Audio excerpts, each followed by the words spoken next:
Hello and welcome to the FSL Wild Rift Showdown featuring League of Legends Wild Rift. I am your caster, Omo, bringing you the Wild Rift Showdowns. Of course, it's supported as always by Yahoo and Intel, doing great things behind the scene to help out Wild Rift as well as FSL. So I'll be solo casting for now, but hopefully this is not going on for too long. We have another great caster joining us in a little bit.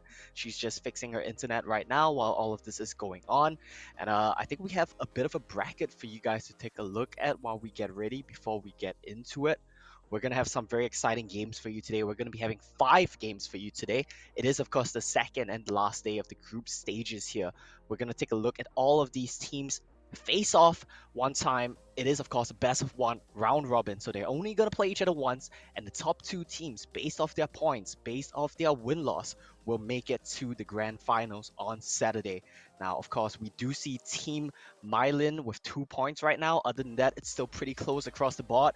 We'll have to see how the day plays out today. 5 matches for you guys, and hopefully we'll come true with a clear favorite here going to the grand finals. Alright, so with that in mind, I think the players, they're going to be getting ready soon. We'll be getting into game very shortly. We'll take a look at the draft and all that before we do, of course.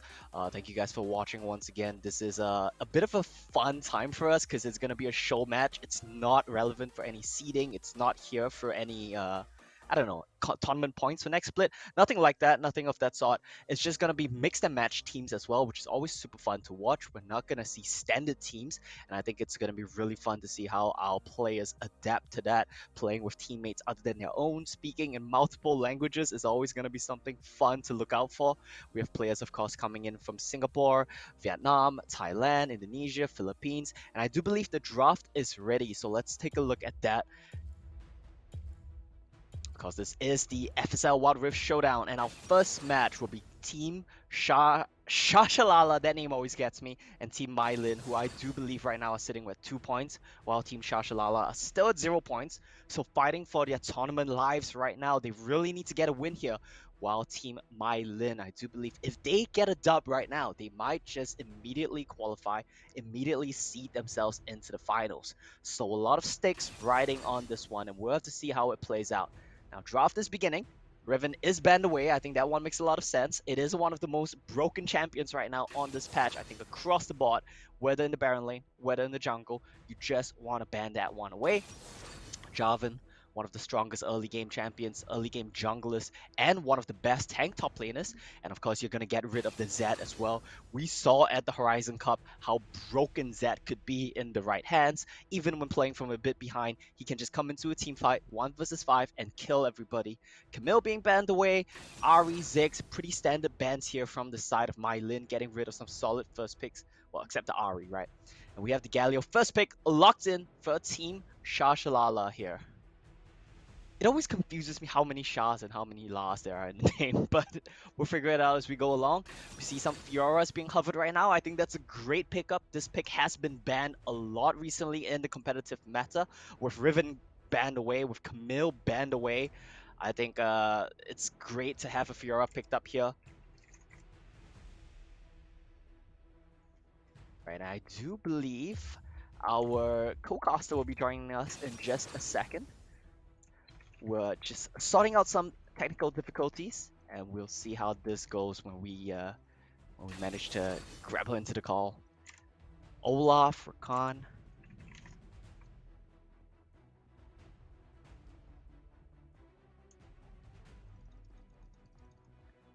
Olaf, Rakan just being picked up, just very strong picks, pretty standard for the first few phases of draft. We all, well, of course, have Olaf Renekton get locked in. That one's a bit curious. I kind of expected to see something like Lulu.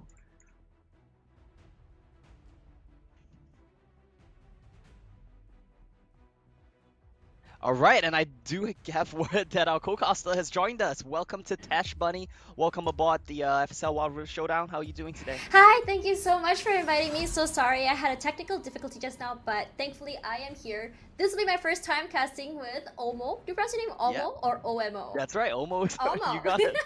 Yeah, you got Okay, it. so it's really exciting seeing the picks and bans here. As far as I know, when you mentioned Lulu just now, I was really expecting to see that, but not seeing that is weird. Why do you think this is a thing?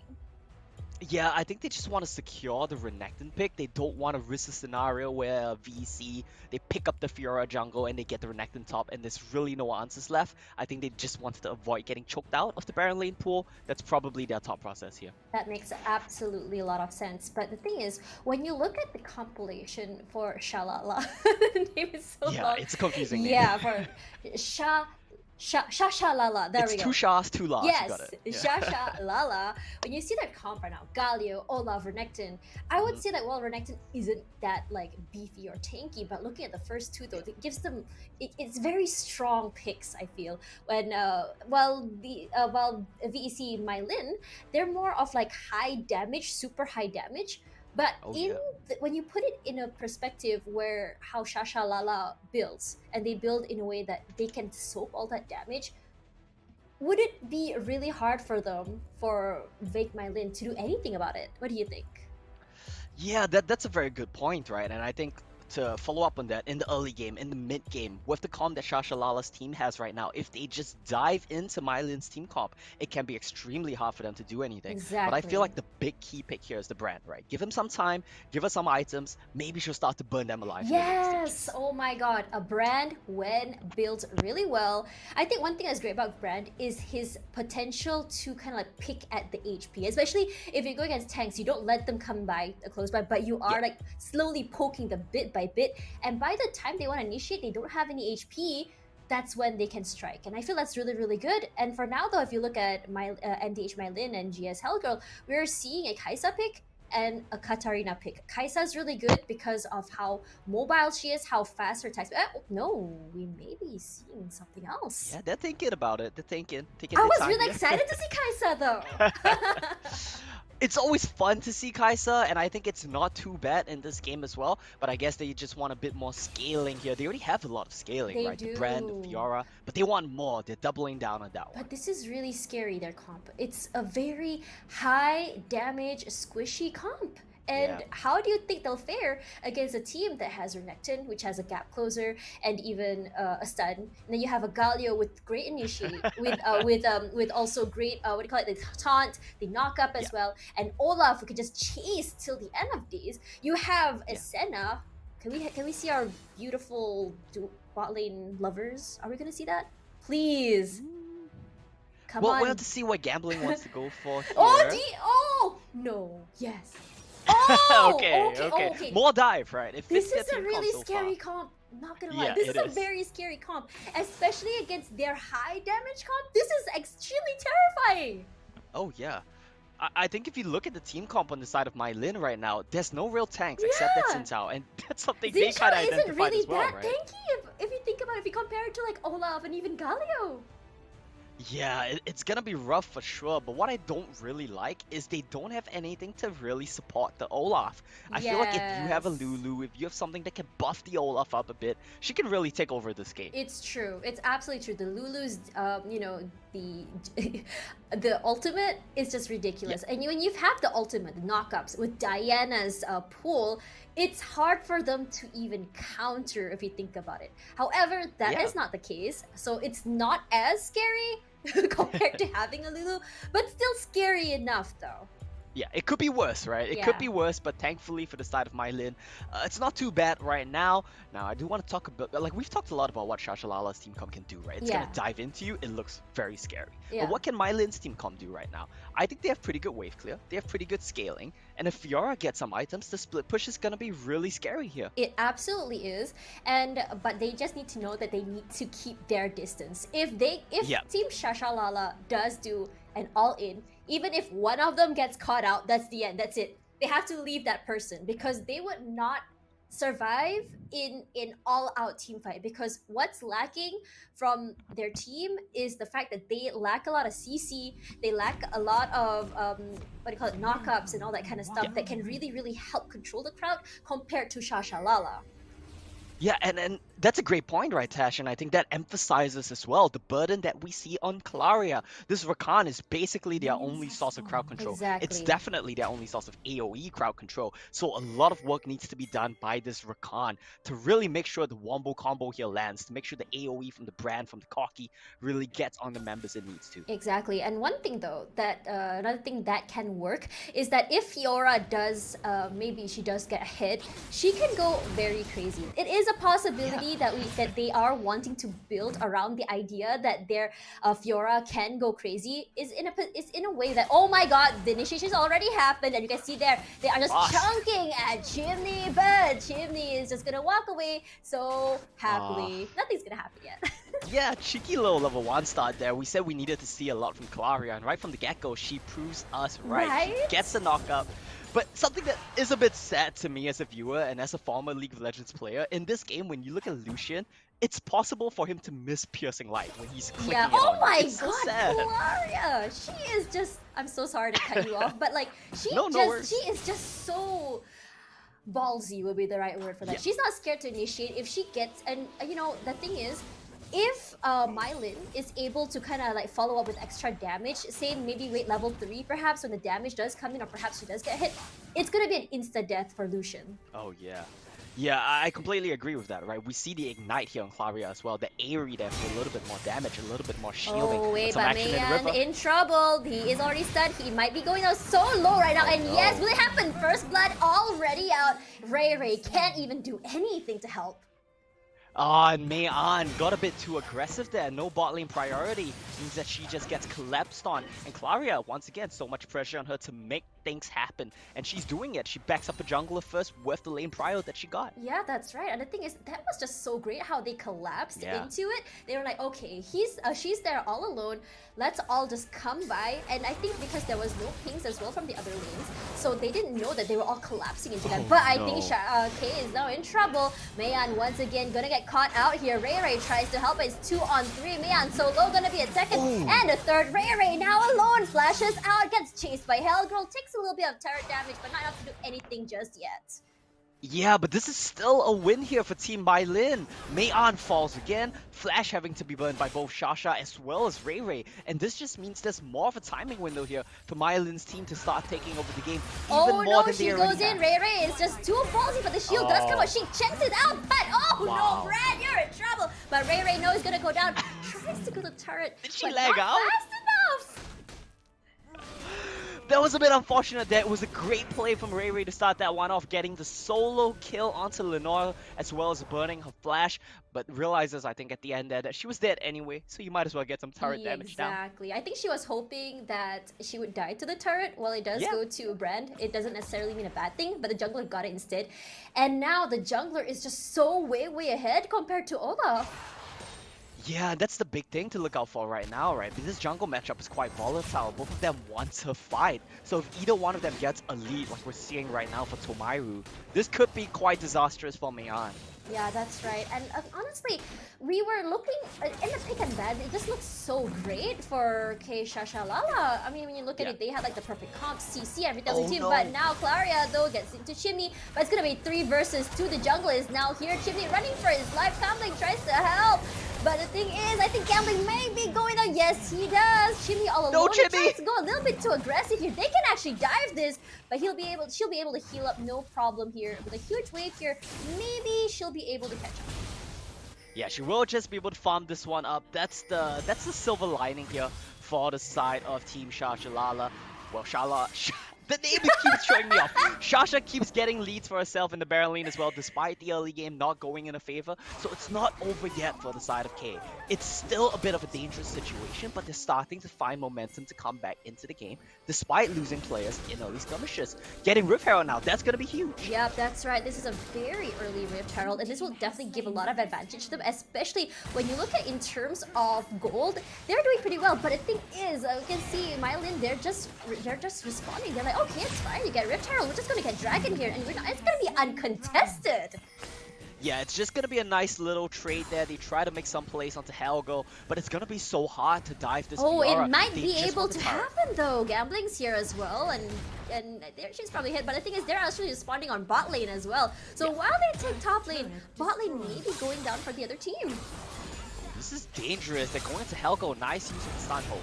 Oh, that's right. Here we go. Brand, though, tries to set it up, tries to help her out. Hellgirl, they'll be going back, but he does take a lot of damage. KAY almost getting knocked out there, but I think they'll be getting out no problem at all. But look how much they've pushed in on the bot lane. The thing is, while they do get the top lane with the Rift Herald, I feel like it's a win for MaiLinh within because they were just able to just respond. If they take top, they take bottom, and they're just responding to everything they do.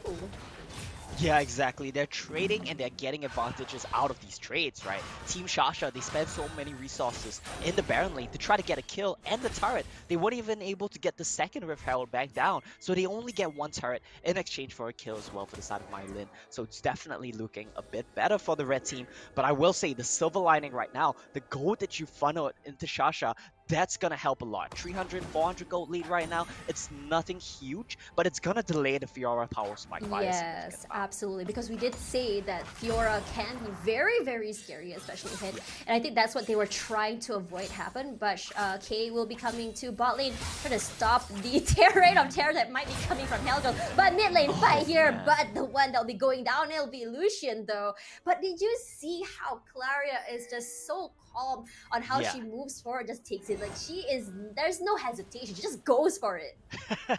She goes for it. She's all over the place. She has the Protobell. She's just gonna make these aggressive engages time after time. And we said, right, this is what we call it. We needed to see her pop off, and she's doing exactly that. Together with Tomaru, together with Lenore, they've been everywhere right now. Yeah. And Team Shasha is starting to look dangerous for them. It looks absolutely scary, but now, you know, look at Olaf. The ult has been popped, but he's just gonna pop it to clear out the lane. He's really low already, and this was the poke potential we were talking about in the beginning as well. Chimney, though, when you look at Chimney, in terms of gold compared to Corki, he is way, way behind.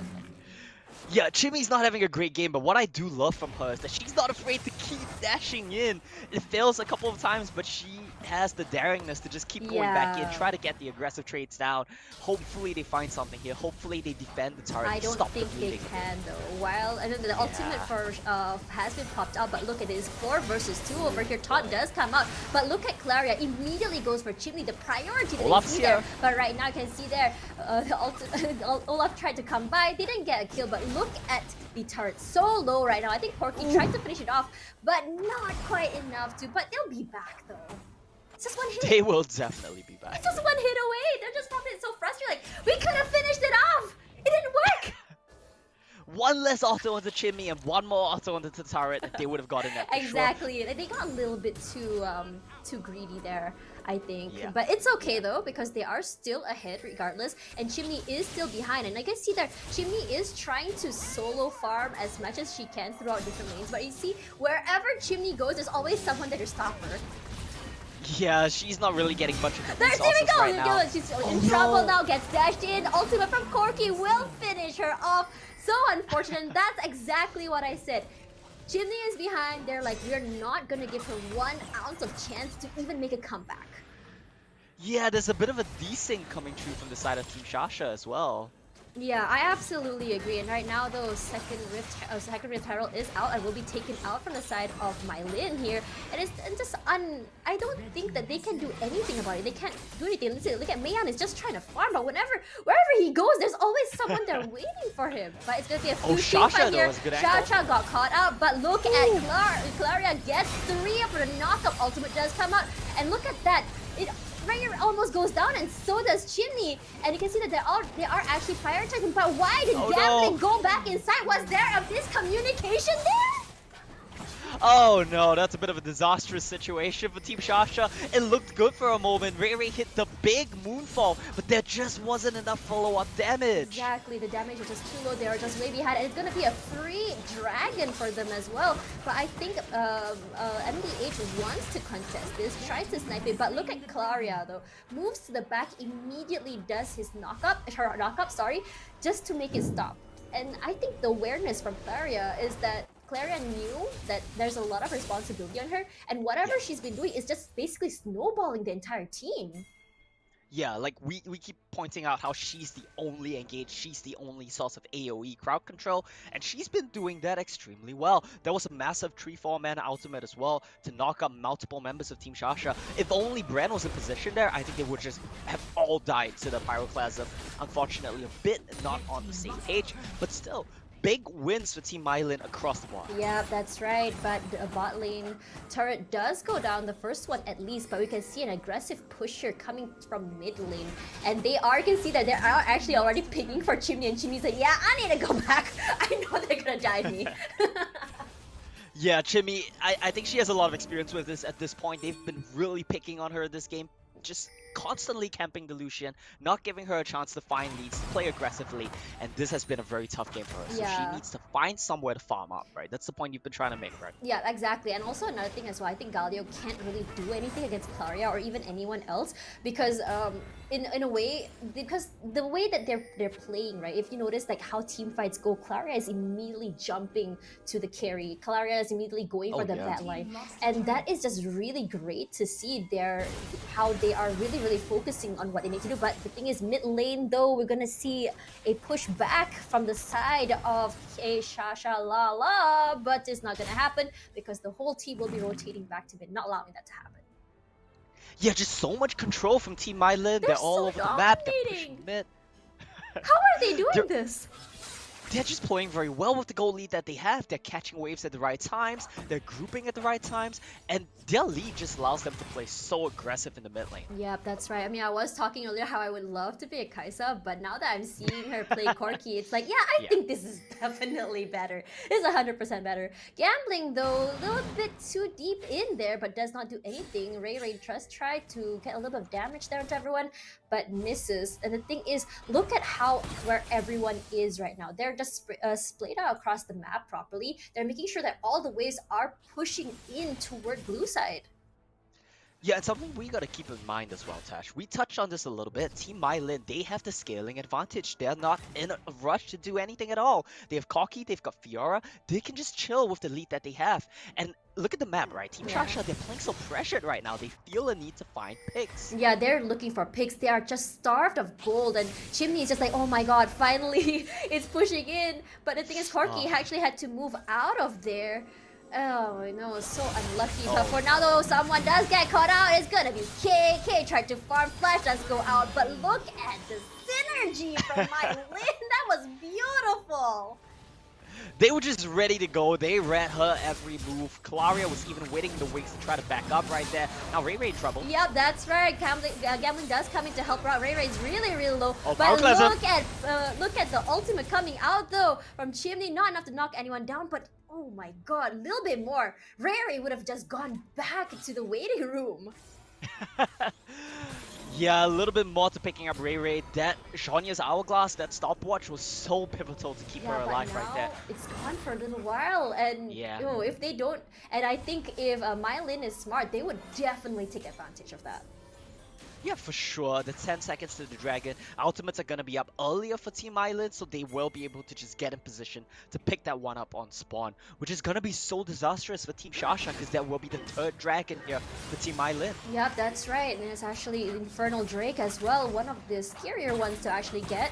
And I don't think that they'll be... Oh, they are going to be contesting this, but if they wait any longer, it's going to be really hard for them to do anything.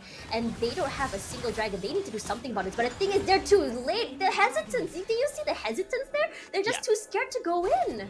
But for now, though, they don't go in. They will be fighting this. And the hesitance will be just peeing off. And oh my god, Olaf one hit away from just dying right over there. But Ray, though, will be the one caught out. Will be going to the turret. And the dive does come in. Claria not scared at all to tank turret. She's just like, I don't care if I die. So long as my teammates get the money and the kills, I'm okay with that.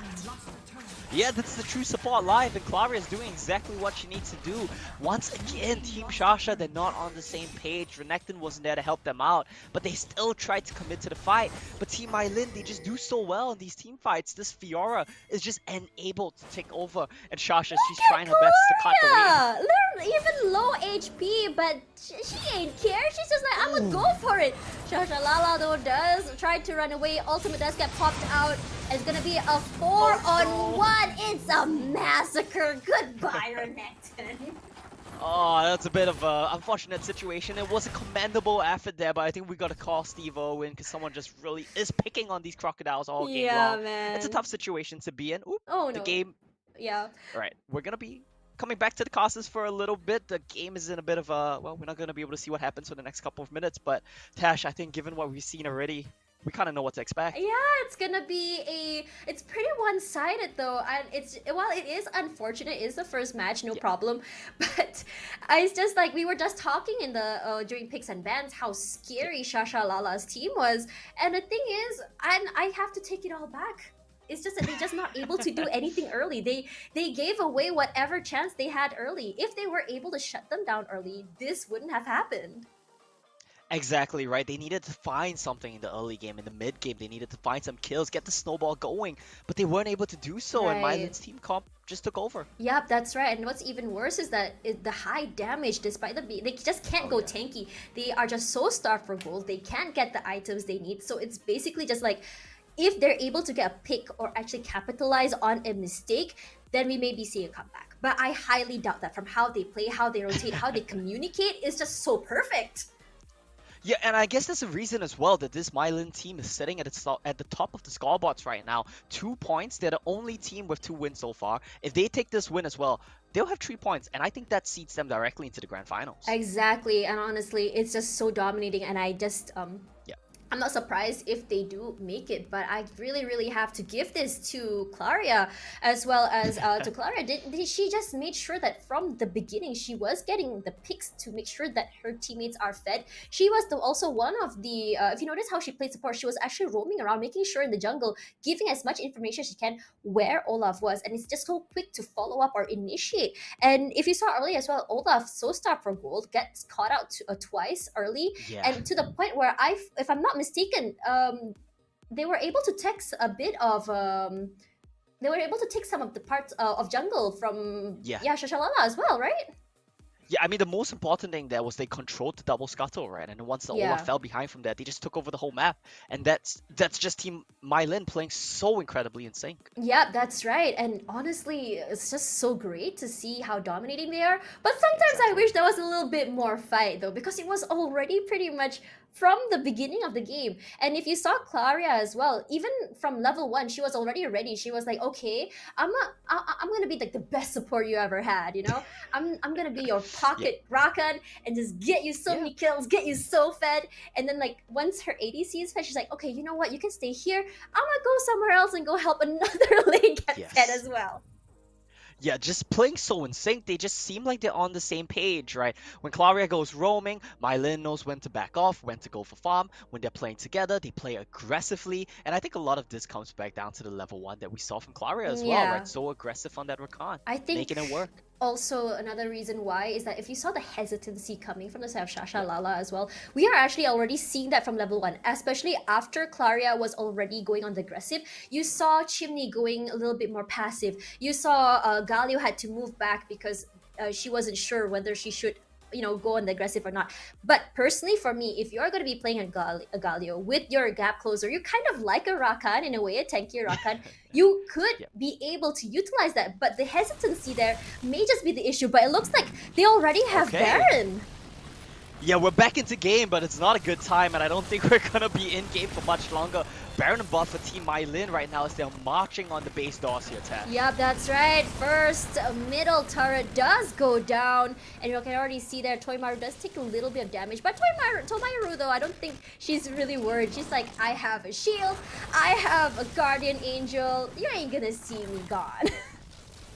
Yeah. There's not really much they can do to take her down. She's 4 items on the Xin right now. Huge lead in the jungle. And that's top and mid both gone. Yep, that's right. All that's left is just the Nexus, and they're trying to push in, but unfortunately not quite enough since everyone is there, turtle shelling the entire base. But look at Meian though, MDH Meian, she's just solo pushing top lane, and they're not worried at all because it's all alone. I mean, two people are coming down to deal with her. But for now, though, I thought it was going to be a team fight over here on the blue side jungle. It's not going to happen, but Meian in trouble! Ooh, look how scary that Fiora is. That's the Fiora I was talking about! It took us a bit of time to get there, but the Fiora timer has ticked down enough. She's scaled up, she's got the items, but it was a nice little attempt. It's a bit of consolation prize, but at least they pick up MaiLinh's Cocky. At least they stall the scaling on their Cocky for a bit longer. Yeah. At least they defend the base for another 30 seconds. Yeah, I mean anything can happen, but the only turret available right now is bot lane. And it looks like Fiora and Xin Zhao will be aggressively pushing that out as well. They're gonna be trying chunking that out as well. And look at where Claria is. She's all alone in their jungle, just like trying to make sure she can get as much information as she can, putting in as many wards. But look at that, Chimney may be in trouble. Claria gonna go in. The cleanse comes out a bit too early though. Chimney looks like it might be the end. Will it be? Yes, it will. Godlike for Xin Zhao, but gambling a bit too late with the ulti. That prototype belt does go out. Double kill. Ray Ray will be next. Will it be? Not quite enough, but Galio will be next though. Ray Ray with the shields, and Tomairo does go down so low. No, it's a vibes. But the Guardian Angel will be there to save the day. Hello, girl! Oh my god, Hello, two Guardian Angels here. That will be the game going over to the side of Team MaiLin. It was a very dominant one. They played it so well, Tash. We talked about how they wanted to scale, but they were just dominant from the early game. Really impressive performance. It looks like they already knew how they wanted to play this. Already from the picks and bans. While I was there, kind of like already seeing like this doesn't look so good, especially because you know the CC and all that coming from the side of of blue, but by Shashalala. But that's the thing, they weren't even able to use it all together. Did you notice that? Yeah, they never were able to use the wombo combo a single time in this game, and honestly, from start to finish, there was really no real team fights if we think about it. It was just little skirmishes here and there. Little skirmishes and just straight up dominance and massacres. I felt so bad. Claria though, so aggressive. And you saw her just roaming around alone. She wasn't even scared. I think when it comes down to that, I think it's because the amount of trust Claria has in her teammates. It's like, even though I'm so deep over here, if something's gonna happen, I know you guys are gonna rotate real fast and just come for me. And I think that's why she's able to play that aggressively. And look how starved Chimney was. Yeah, Chimney definitely didn't have a lot of go. Both Olaf as well as Lucian, right? Yeah. They're very early game champions. They need to find leads. The moment they fall behind, it's going to be so difficult for them to play. And honestly, we talk a lot about Claria, but Tomairo has been instrumental as well in setting the tempo of the game. Yeah, Tomairo making sure, getting those 2 kills early on Olaf really snowballed it. They just to the point where, you know, without the jungler, without a functioning jungler, it's so hard for their teammates to do anything. No one's helping in lane. Everyone was struggling. It felt like every single lane was actually losing to Meilan, if you think about it. And it was to the point that I think the jungler was like, oh, do I farm? No, there's no farm. Do I go to lane and help? Oh no, Hellgirl is there. Oh sorry, Xin Zhao is there. They can't do anything. Well, there was one good moment where they got the Rift Herald, so that was a bit of a silver lining for them. That was. Ultimately, though, it wasn't really enough, or was it? No, because the thing is, Meian was just so quick in the response. They're like, okay, they're taking that, that's fine. Leave them. We'll take a dragon instead. And I think the prioritizing of the dragon was also really good as well. Like you saw 3 dragons, and not only that, in Infernal as well, uncontested. That's just the end. Yeah, just really dominant stuff here, and I do believe that means that Team MaiLin will go on straight to the playoffs. With that in mind, though, we have 4 more matches coming for you guys to determine who's going to be likely meeting them in the grand finals. We're going to go for a short break, but don't go anywhere. We'll be right back for more Wild Rift action.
Hello and welcome back to the FSL Wild Rift Showdown, where we're excited to bring you some extremely good League of Legends Wild Rift gameplay. It's of course a show match, so nothing too serious. We're just here to have fun. It's me, Omo, and with me is Tash Bunny. How are you feeling about the games we have coming up? I am so very excited, especially since this is my first Wild Rift cast, and I'm kind of hoping, like, when you watch any Wild Rift games, there are always moments where, you feel like you want to watch meta games, but sometimes you're like, oh, can we see an out-of-pocket random pick that just works out? Yes, hopefully we start to see that. We didn't get to see anything like that in game one. It was all very meta. Hopefully we see something a bit spicier in this game. Yeah, that's right. But in terms of supports, though, maybe when we saw the Sona, when I saw the Sona not was banned earlier, I was a bit sad because traditional supports are always fun to see. But we are gonna go into our picks and bans, shall we? Yes, we shall, and we have for you guys Team KLX Ghost going up against Team GS Yugen. So far, the bans very standard stuff, very meta stuff. Yeah. Hopefully, with these champions being banned away, we see something spicier come out. Yep, that's right. We are already seeing a Corki and Fiora ban, and I'm not surprised after what we saw after last game. Mhm. Yeah, definitely. Fiora, I think, is one of the strongest Baron laners. You have to ban her out. But this Yeah. does leave up champions like Camille, like Fiora, like Riven. We might see some of that instead. Yep, I did hear you earlier. You did say that Riven is one of the strongest right now, and it seems like she is not banned out, so she is absolutely open. Kero, I love saying that. Will be the first one to pick. Will she prioritize the Riven though? But if you look at Lowy's already picked, already hovering on the on the brand. The brand, yeah. Now, I have a question. Is it Lowies or is it Lawies? Or how are you gonna go about pronouncing this? Let's get on the same page for that. I don't know why, but I'm thinking like Lawson's because I love Yeah, convenience, right? convenience store food. But let's go with Lowy's, yeah? All right. All right. It's gonna be Lawies here. Oh! Oh, is it just gonna be this Look at again? All Ari right. and Rakan. Okay. Second Rakan game of the day. Yeah, I mean, are you surprised though with the potential that Rakan can bring in after last game? I think they're probably watching it like, oh, that is really good. I mean, not just that, but in general though, Rakan has been one of the highest pick supports if we've seen this season. Definitely, and for good reason as well, right? Has Wait, so much please potential. don't separate the lovers! Don't do I'm this! sorry, they're just gonna have to kill each other this game. No, it's gonna see some Romeo and Juliet type of game. Oh, it's happening. Ah. It's happening. Unfortunate. Yeah, they do split up the lovers bot lane. The downside right now for Ghost is that they do show where the Ziggs is going. The flex potential Oh. is gone. But I'm loving this Jarvan pickup here. It's Me great synergy with the Ziggs, too. and it's great to deny as a counter pick in Desire as well. Exactly. And what's really great as well, if you do get 3 to 5, people inside of that crater, and then the Ziggs ultimate comes out, mwah, perfection. I want to see an ace with that. I want to see a pentakill with that. Yeah. Just set it all up. Let your Ziggs go for the dunk. That's the best case scenario. Unfortunately, though, the members of GS Yugen are very mobile right now, so Cataclysm does lose some value. Look But at there we the go, spicy pick. Irelia. Yeah, I was gonna say that. That's honestly a great pick against Jarvan. Honestly, it does give her some mobility to kind of dodge around, especially around Jarvan. But that's really good as well. And I think Irelia is one of those champions that can, if she does want to go and find Ziggs, right? Ziggs just way too fed. I think she'll be able to shut him down with their dashes. Yeah, and why I really like the Irelia in the draft right now is that you get to hold it to last pick. If you pick your jungler on 4 here, you get to hold that Irelia flex until your last pick, and they don't know where it's going. Even if you put Irelia against 6, it's also a good matchup. Exactly. So great stuff. She can go. I think that's what's great about Irelia. She's just so flexible. Yeah. And that's what is going to see. And I just really, really want to know though, like, what are they going to do to counter this Irelia? Because, like, I feel like when I look at Fiora, I always see Irelia side by side with that. Because they're both, like, I don't think they're equal. I think they're equally strong and equally as scary when ahead. Yeah, exactly. They both can be very. Wait, you know what? I realized I just said something extremely dumb here. There's already an Ari locked in, so it's gonna be Irelia going to top it. Yeah. Oh wait. Yeah. Oh my god. I was just following what you were saying. No. Yeah, I'm sorry. I bamboozled you. Brain fart right there. Oh my god. Oh. Wait. Okay. Lulu Jarvan. Lulu Jarvan. Oh my god. That will be so good. Oh me. Might be a Nami. Honestly, a Nami initiate is so good. The bubble potential, the wave is just so great. And that's plus if you put come on, let me see my Nami, man. Please. We're getting really baited by what Come on, I was so excited. Don't do this to me. What, baby Mercy? I'm sorry, Laura. She's my main. I love her. Okay. That makes a lot of sense. I think it's very likely. Yeah, there we go. Nami does get locked in. Okay, I'm supporting Gia already just because of I'm just kidding. We're gonna get a bit of a biased casting situation on our hands. Very understandably. But I'm surprised that after you mentioned that Riven is so strong, we're not seeing that. Instead, we're seeing Fong getting a Renekton and Lee Sin. Oh, please bring in the very, very cute Nunu.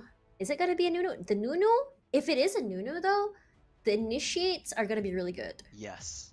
It's gonna be really insane. On the bait. The amount of catch. Just hide in a bush and just I hate it. It's gonna be a very scary game. Especially it's like, oh, okay. There we go.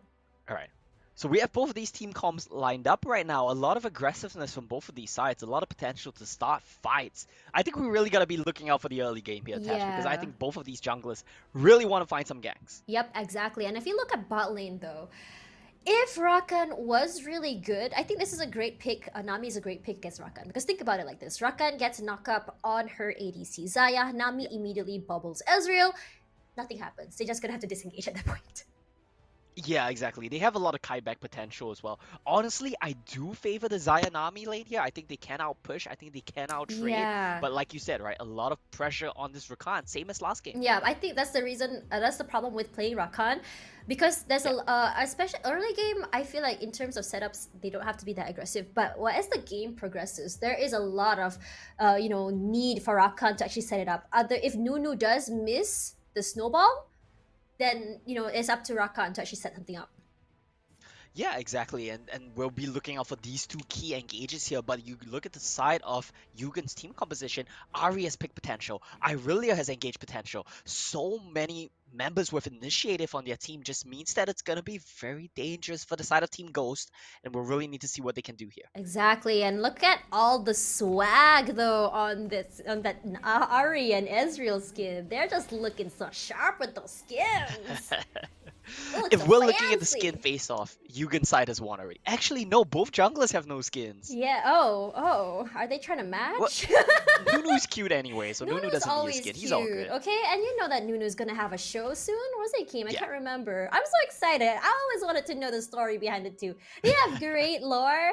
And especially after the rework and after they remade his whole entire character, it's just like, oh, so cute. But the blue does come out though. We're gonna see Princess go for the blue first.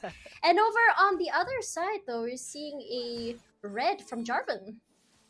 Yeah, we do see the equal side start from both of these junglers here. Jarvan might get spotted out by that early cheeky ward. That's always so important. You want to know Jarvan's pathing early game to deny those early ganks. But the ward will not spot out Kiro, so that's going to be nice. Very heavy trading here. Look at how much damage Gia has already taken though. Just I think she did get chunked out a little bit by Ezreal, and I think that's the one annoying thing about laning against Ezreal is just how annoying his pokes are. But look at top lane, both so low though.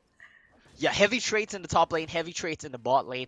This Renekton Irelia matchup is an extremely volatile one. Vyra didn't have to use any Psalms though, so coming out on top there. You're But right. Minuet, 1 minute roam. Wow, that's really early, and I think there's a reason why she's just not able. I think one thing about Ziggs is that early pokes is just so annoying. But if you see there, Minuet does get spotted out by the ward. If she actually went that way, she may just be saying goodbye to her lane for a few seconds. It's a bit unfortunate. It's a bit of a bad luck timing there for Kiro, because if she just waited one What's more happening second, over here though? Kiro will trying to go in for the scuttle, but you can see that Princess now in trouble, had to flash over the wall. Minuet does follow back from behind. Unfortunately, her charm didn't hit anyone. Yeah. I do believe Scuttlecrab went over to the side of Ghost's team. Yeah, there we go. Smited away by Kiro. That will just be a nice little pickup there. And this, once again, comes back down to bot lane priority. Lane priority always secures you these creeps. But both of these junglers, they're not giving it up. They're going to go for the top scuttle as well. Yep, that's right. But Kiro now No back flash. again. Now, Princess does not have flash. Minuet, though, look at the follow-ups from her. She was roaming. She was just making sure that she was ready to help out. But if you notice that, it does show that Minuet has to be in a lot of places.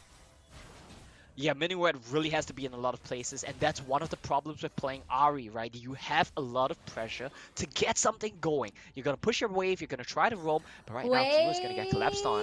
He's getting, he does get stunned over there. They're getting some damage from Lois, and Princess is there, but Kiro will be able to jump over the pit, no problem. But look at bot lane More though. action. Hugh dead, Hugh Yuan so low, Yugen also nearly out as well. Both the supports are just I will So die aggressive. for you, my ADC. I mean, It's just the sad life of a support. are you really a support if you don't die for your ADC though? Well, the supports I get in my solo queue games back to differ, but I mean, that's the way it should be. Here we go though, Tidal Wave. Tidal Wave does go out. He has to flash out, but she does get it. Ultimate does go out. Hyun has to flash out there. The heals come out. One more hit. Tanks it a little bit, but Nami will be the one to take that kill. That was just nicely Oh juggled. my god, but look in at top though. Kiro in trouble. Gonna be going down, but Vera though does finish it off. It's okay, my friend. I got your back.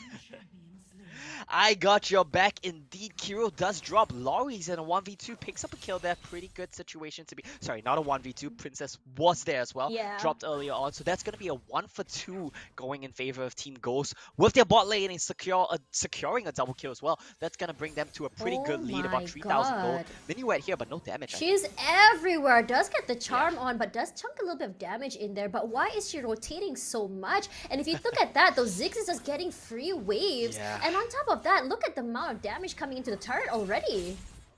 Yeah, and we know what Ziggs can do with the satchel charge. Oh my god, Princess though! Choo-choo train of pain! Gets the knockup, takes in some damage, but Ziggs like, nope, jumping out of here. Huyen tried to make something happen, but Kira was there, has to back off.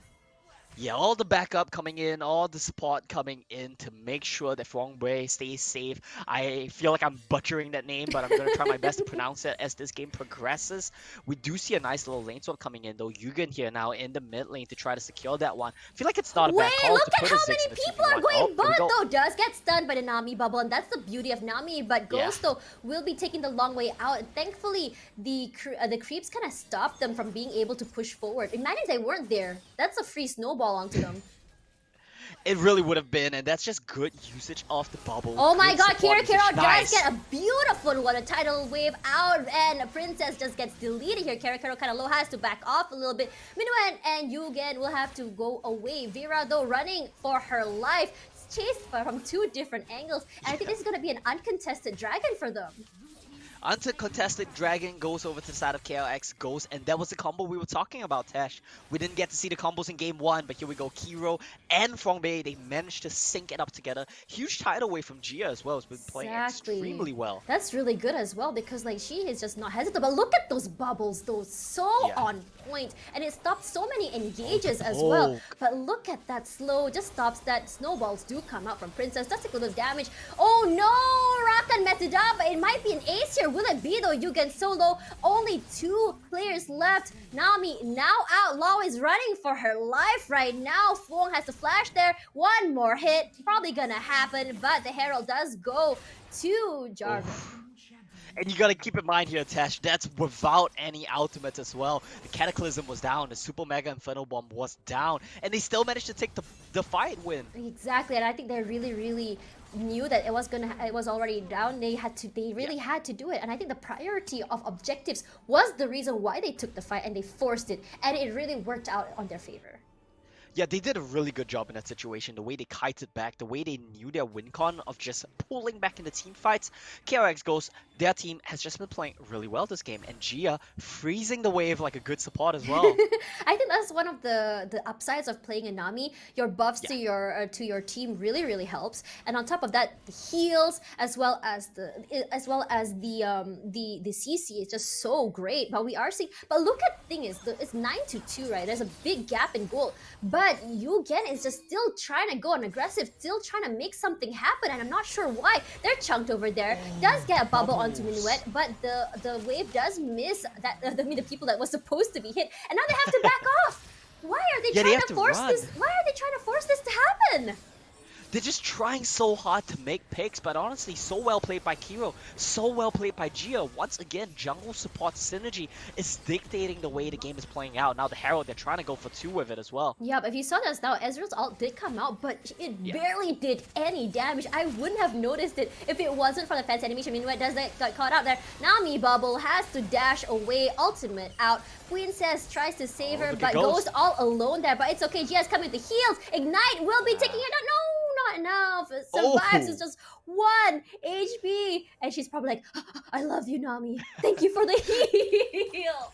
Kept alive by the area as well. That's how clutch that was there. But the gold lead, it's still pulling ahead here for Team Ghost. They're close to 10,000 gold ahead. It's not even 10 minutes in the game, Tasha. Man. And it's just looking like a rough situation. We thought just now was dominating, but look how far the gap is now. At least that was a little bit less gap there. Minuet can't even do anything, and I feel bad for her because she was too busy roaming. She gave so much advantage, so much gold to the Ziggs, and now look how fat he is.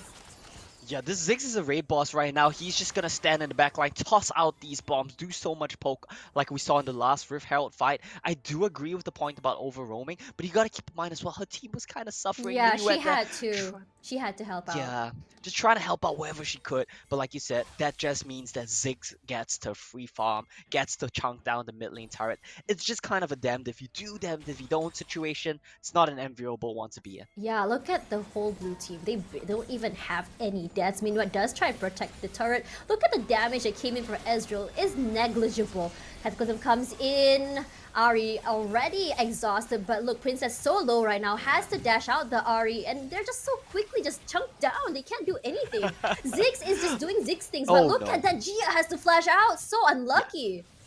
So we saw that a preview of what Yugen's team comp could be. If you land the charm, then that's how you set up all the follow-up. But if you don't get to land something and you don't get to follow up your CC, then it's going to be a tough situation to be in. And Ghost team, they're running away with it right now. If you see a Ziggs satchel charge into your face to auto-attack you, that's a sign that something's gone wrong. Something's happening, run! But looks like red team will be going for the dragon. They need to make something happen. And this is one objective that really helped. Snowballs come out though. Good dodge off the bubble to Gia. If he did get caught, she did get caught, that's the end though. Because you know there's going to be a follow-up. Yeah, exactly the case right now. And look at the setup coming in from Ghost. They're just buying time for the Xayah to make it in. They're looking at Vria's Renekton to find an angle here. And I really like what we're seeing. Ouch. Look at how much damage those bombs are doing. She can just throw as many bombs as she wants though. Princess taking so much damage, too aggressive. You are not talking to your teammates. She's already down. The knockup does come out from Healbot, but the thing is, look at Aurelia all alone, flashes out. Now chased by 5 people here, and her GA does pop. Oh, sorry, she will be going back to the base, and that's a free dragon for them. Free dragon, yes, indeed. And Yugen's team, they try to be aggressive. They try to pull the trigger, but they're so behind. They don't find a synchronized engage as well. And KLX Ghost, they get the dragon. They want the Baron as well. More than 10,000, 12,000 gold lead. My God. It's not the Baron yet. Yeah, it's not dragon. It's not Baron just yet, but it's gonna be a free Rift Herald though for them, because they know that they're all the way back in base, and you can look at that over at mid, right? It's already two champions already teleporting back, and that's free for them. Yeah, it's free indeed. They picked that one up as if a 12,000 gold lead wasn't enough. They gotta try to pull even further ahead, and it's looking like KLX Ghost and her team are gonna be the front runners in this game. I do believe both of these teams right now are sitting at 1 point, so a win here is extremely important. But look at Ahri though, she is so starved. She only has one fully built item, and she only has one single assist. She needs that damage. Ahri without damage is like, it's like lipstick without lips, I guess. That's the first time I'm hearing that analogy, but it's a good one for sure.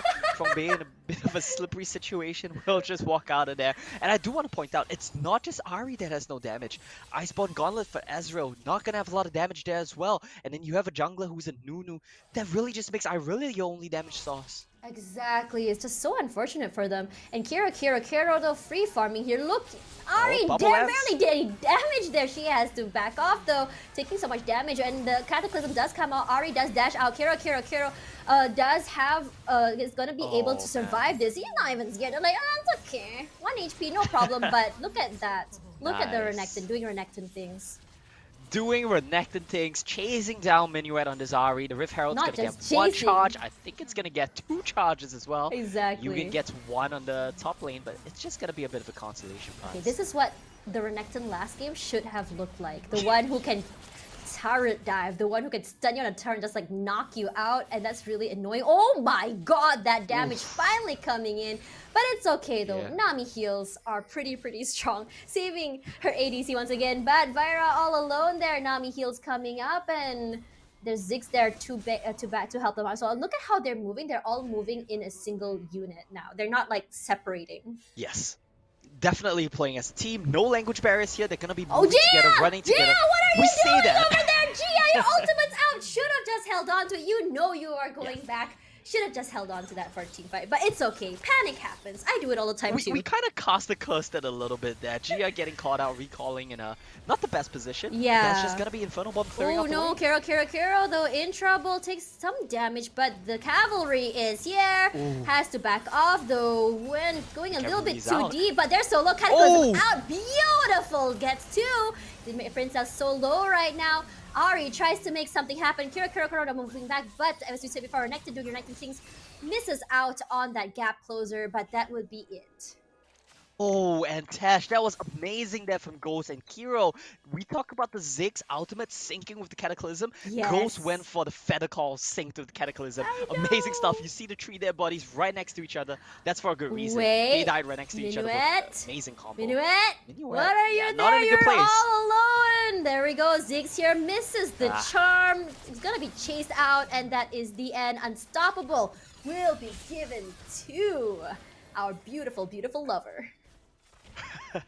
And Xayah will pick that one up, going to base right now. 5-0 and 10, hasn't died a single time.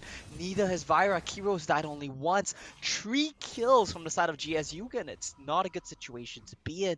Mid lane's already open. It seems like Ghost's team, they might just get Baron and end the game. Yep, that's right. But they are prioritizing Dragon though. Look at the pings coming up from both sides. Ocean Drake will be out. They really, really need these. They need something to make something happen because the gold gap is huge right now between the two teams.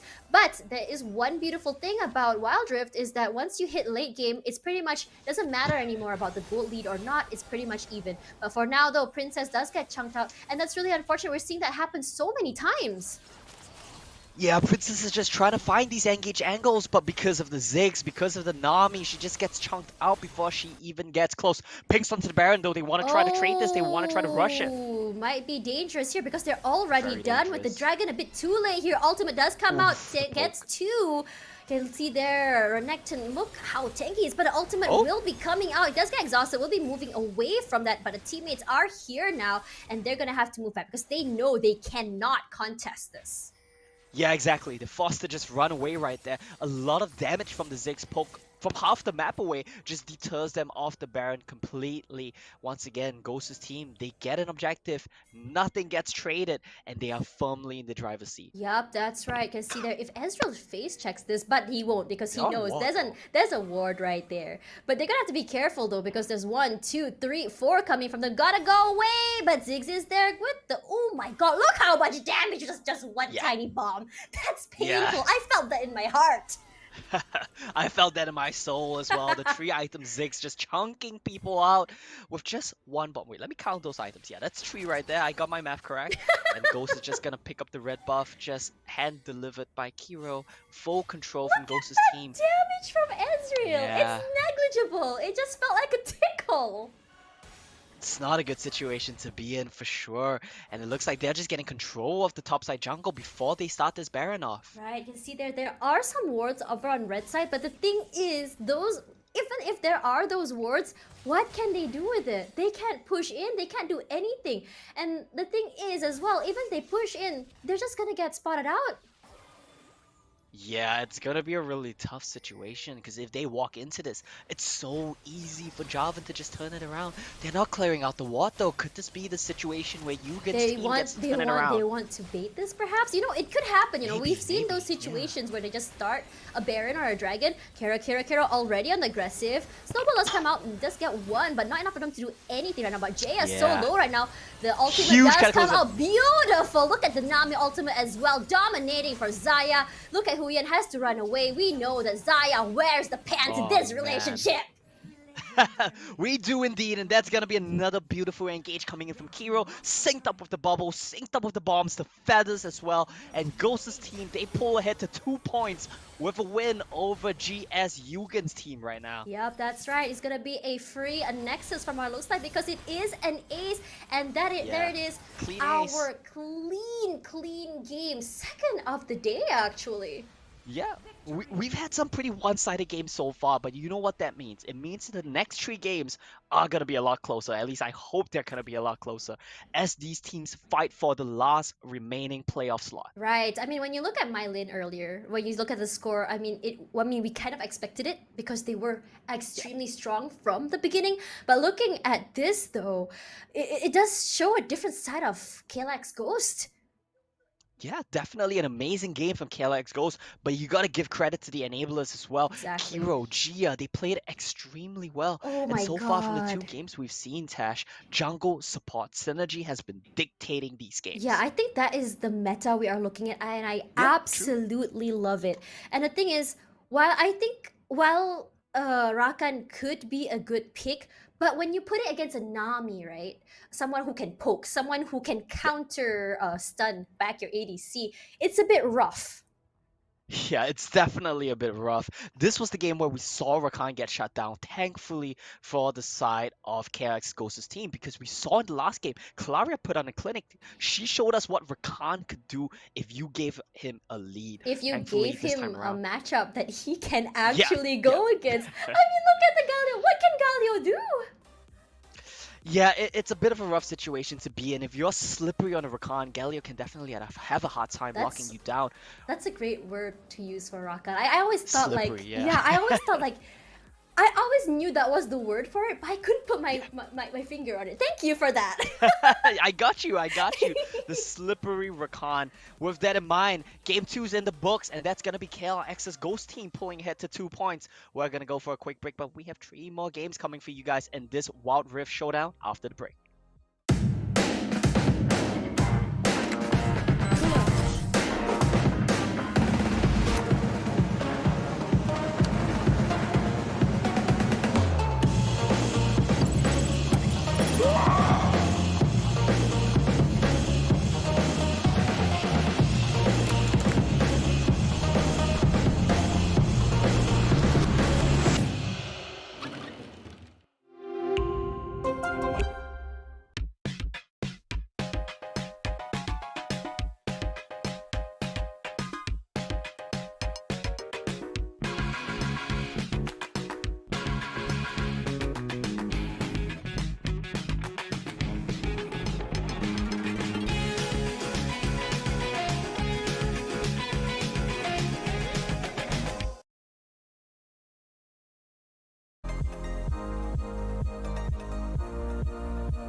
Hello everyone and welcome back to FSL's Wild Rift Showdown, brought to you by Intel and Yahoo. I'm Tash Buddy alongside Omo, and we are your casters for tonight. Yes, we are indeed. We've had two pretty one-sided games so far, Tash, so I have high hopes for the next three games coming our way. We are, of course, going to have Team Shasha going up against Team Cillax. I think that's going to be a really exciting one. We got to keep in mind, Team Shasha, 0 points right now after playing 2 games, so I do believe they might be out of the running finals. So now looking to be a bit of a dark horse, looking to play spoiler here. All right. I mean, if you think about it like this, there are so many matches where we know that the teams are not going to make it, but that's when they can really let loose and just play how they want and have fun. Yeah. And in those situations, we may just be seeing a win, like this unexpected wins, and you're just like, how did that happen? When the pressure is gone, we never know what can happen. And you raised the point earlier as well. We want to see some spicier picks here for the show match. Let's not just follow the meta. And I think that this is the best time to do it. The pressure is gone. You don't have any more expectations. Just play your best game. Have some fun. Exactly. And when we talk about Shashalala as well, we have yet to see a game from Cillax. So there are some expectations in a way, because we don't want to see it a one-sided game. I mean, we talked about just now, like how you said it, we may be seeing more closer games since the first two are one-sided. But what do you think? Yeah, I hope that's the case as well. We will have to see how the draft plays out, and I do believe that that one is ready. So we're going to hop over, take a look at the draft, and then we can make up predictions for the next game. That's right. So for now, Riven has been banned out, and honestly, great pick, because honestly, who wants... I mean, we've talked about dealing with the crazy Fiora. We've seen a crazy Irelia, but a crazy Riven is scarier. Let's talk about that. Well, I'm glad that it's banned away, because I do not want to see a fat Riven. That's no fun to watch. She just takes over the game, runs the game. It's extremely oppressive, and that's something we've seen a lot of. Yeah, her CC is extremely... Like, the cooldowns are just so low.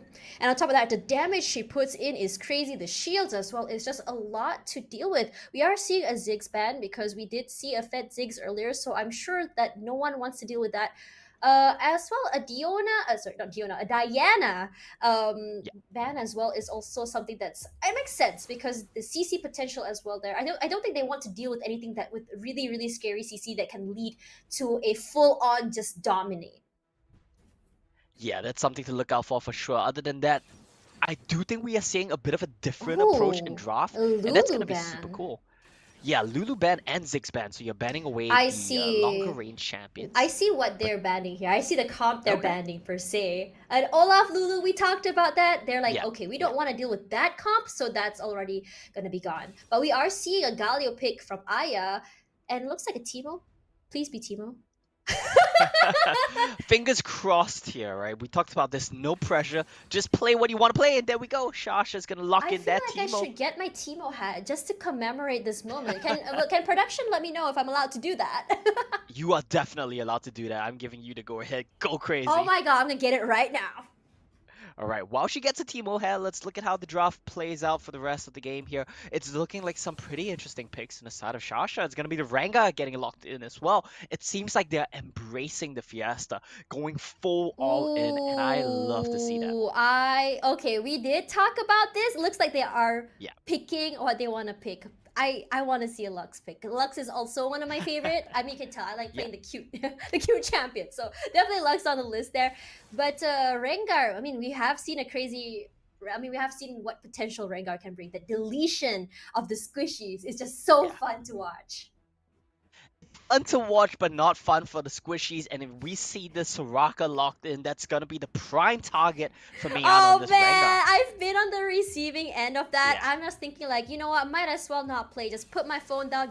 My phone can just be in the gray screen the whole game. It doesn't matter. Yeah, it's exactly the case, right? But it is going to be an Ari pivot instead. So we do see a bit of a Oh, I'm different approach here, Team disappointed. Shasha. I'm so Yeah, disappointed. I really wanted to see a Loraka. I mean Soraka, sorry. I just like to call her that sometimes. But well, there's still a chance. 4-5 pick, maybe. yeah, perhaps. But one thing though, after that Ari game just now, Yeah. how will Polykaton fare on her? That's also another thing because Ari needs that damage. And if it is Ari against a Lux per se, if Lux manages to land her snare, it's gonna be very painful for Ari. It is indeed going to be extremely painful for this Ari if that happens. We'll have to see if the Lux and the Sona do get locked in. But so far, it seems like they're just playing what they want on the side of Team Shasha. So that's a very real possibility here as well. But We're not going to see 4-5 bans come true. That's not available in this show yes, match. this is a 3. So it's just going to be, yeah, we're just going to let the timer tick through that. Yep, that's right. But also what's really interesting as well though is it's not just that, but I'm just wondering, is it gonna be an AD Lux perhaps? I mean, or is Senna the AD? A Teemo farming AD? Lux might be possible. Yeah, it might be a farming Lux. That's not impossible. We'll have to see if they want to do that. Alternatively, it might just be Senna farming with support Lux. Yes, that's right. I mean, support Lux. I mean, let's be real here. When you play solo queue, right? You see a Lux, and you know that ain't a support. That's a kill stealer. It never is. That's a kill stealer.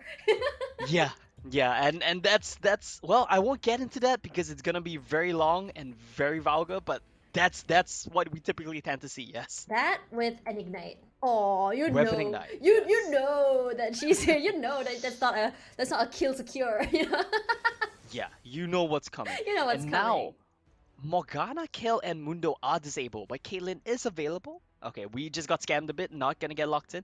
Varus is much more likely. Man, Varus's and- ult is so good though. If you think about it, a Galio knockup, you put that together with a Varus ult, and then Renekton just comes in as chunks everyone down.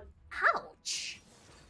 Yeah, it's gonna be a tough situation to be in. And if they lock in this Jarvan, they're gonna get the Jarvan Galio combo. Like you said, Renekton's just gonna come in and clean up after that. Oh no! If it's a Jarvan, ouch! So much ouch. But Cannon though, the ultimate, the stun can be. I think what's great though, if say Ray does get a stun and Rengar just happened to be there, insta kill. Or someone walks through a jungle, walks through Teemo's shroom, and they get slowed, and their HP is just slowly getting chunked down, and Rengar was there, insta kill. You know, it's there. Yeah, indeed, that's gonna be the case. But now we will see though. Cannon mid into Ari. That's not the best matchup at all. Oh, we got bamboozled. I was so excited. It's okay. We got our Teemo. We got our Teemo. I'm okay with that. We did get the Teemo, that's something, and we do see 2 Yoddles, so maybe we got a bit of synergy going on there. But you gotta keep in mind, Teemo and Cannon, they're gonna have a hard time into the Ari. They need to walk at you, and the charm is likely just gonna punish that. I mean, if they play behind minions, that can be done. But I don't know. If Teemo does go top, Teemo top against Renekton, side. So long as Renekton doesn't get hit, I think Teemo will be okay. I believe in the Teemo. Yeah, hopefully, but I feel like from what we've seen from the Jarvans, from the Aris, they might just go for some big roams to top to try to punish this Teemo, but we'll have to see how that one plays out. Everyone does hate Teemo, it's true. We've seen that for so many years, even before Wild Rift came out. There's even a Satan skin.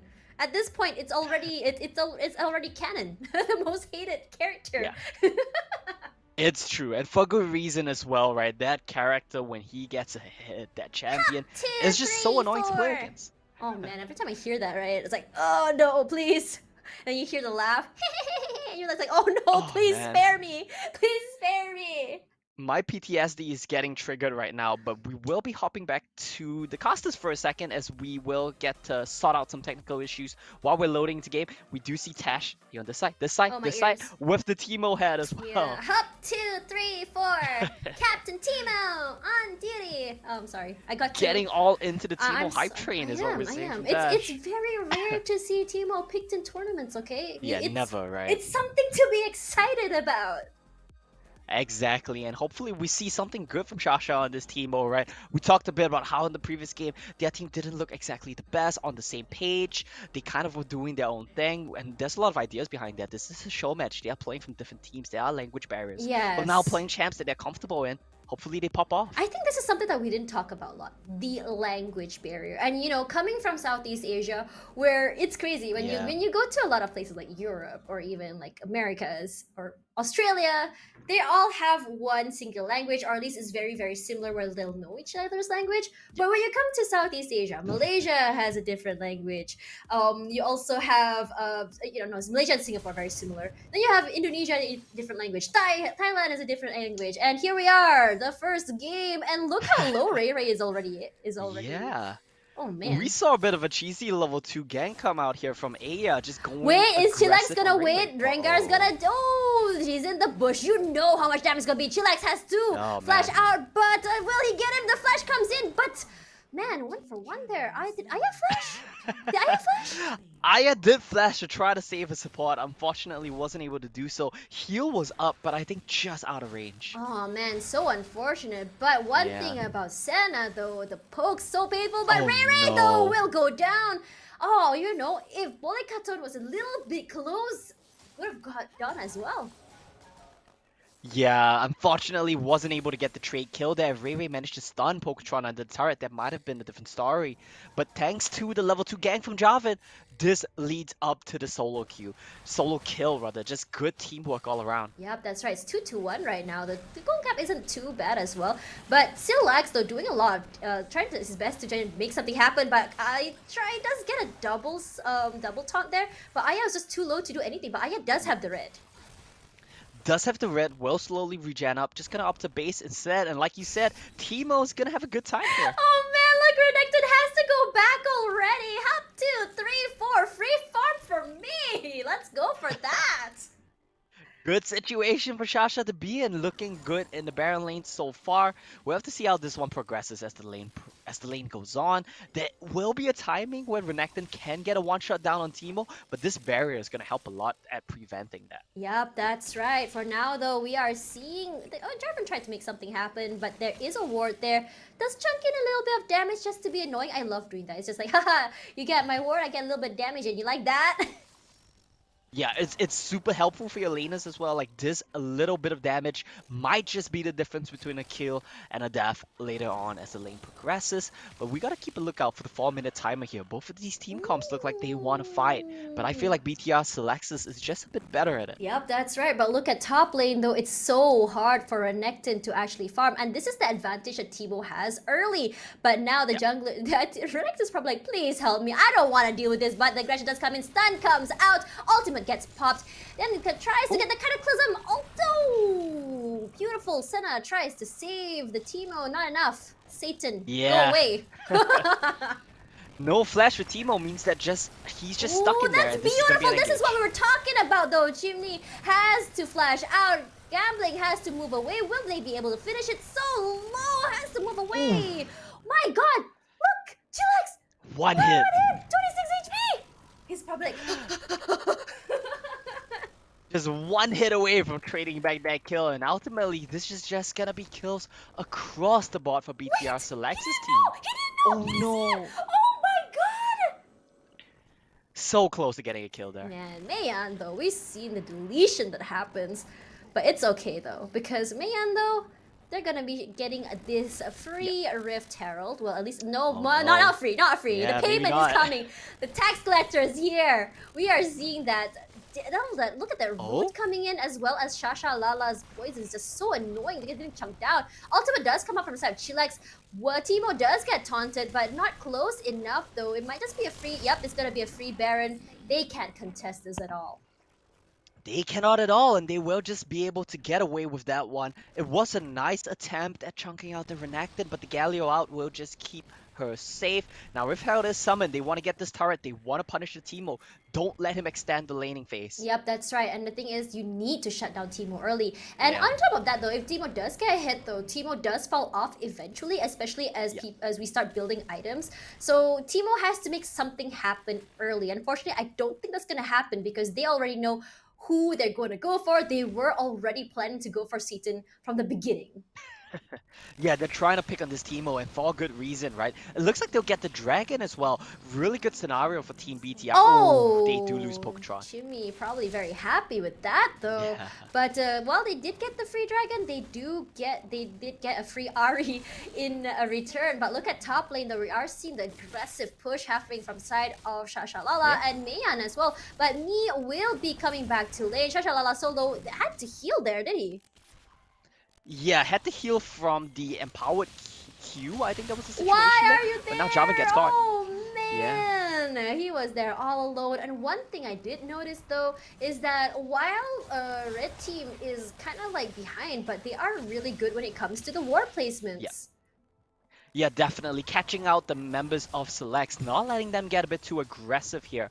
It will be Cillax with a lead. Yep. They did get the first turret. They did get the dragon.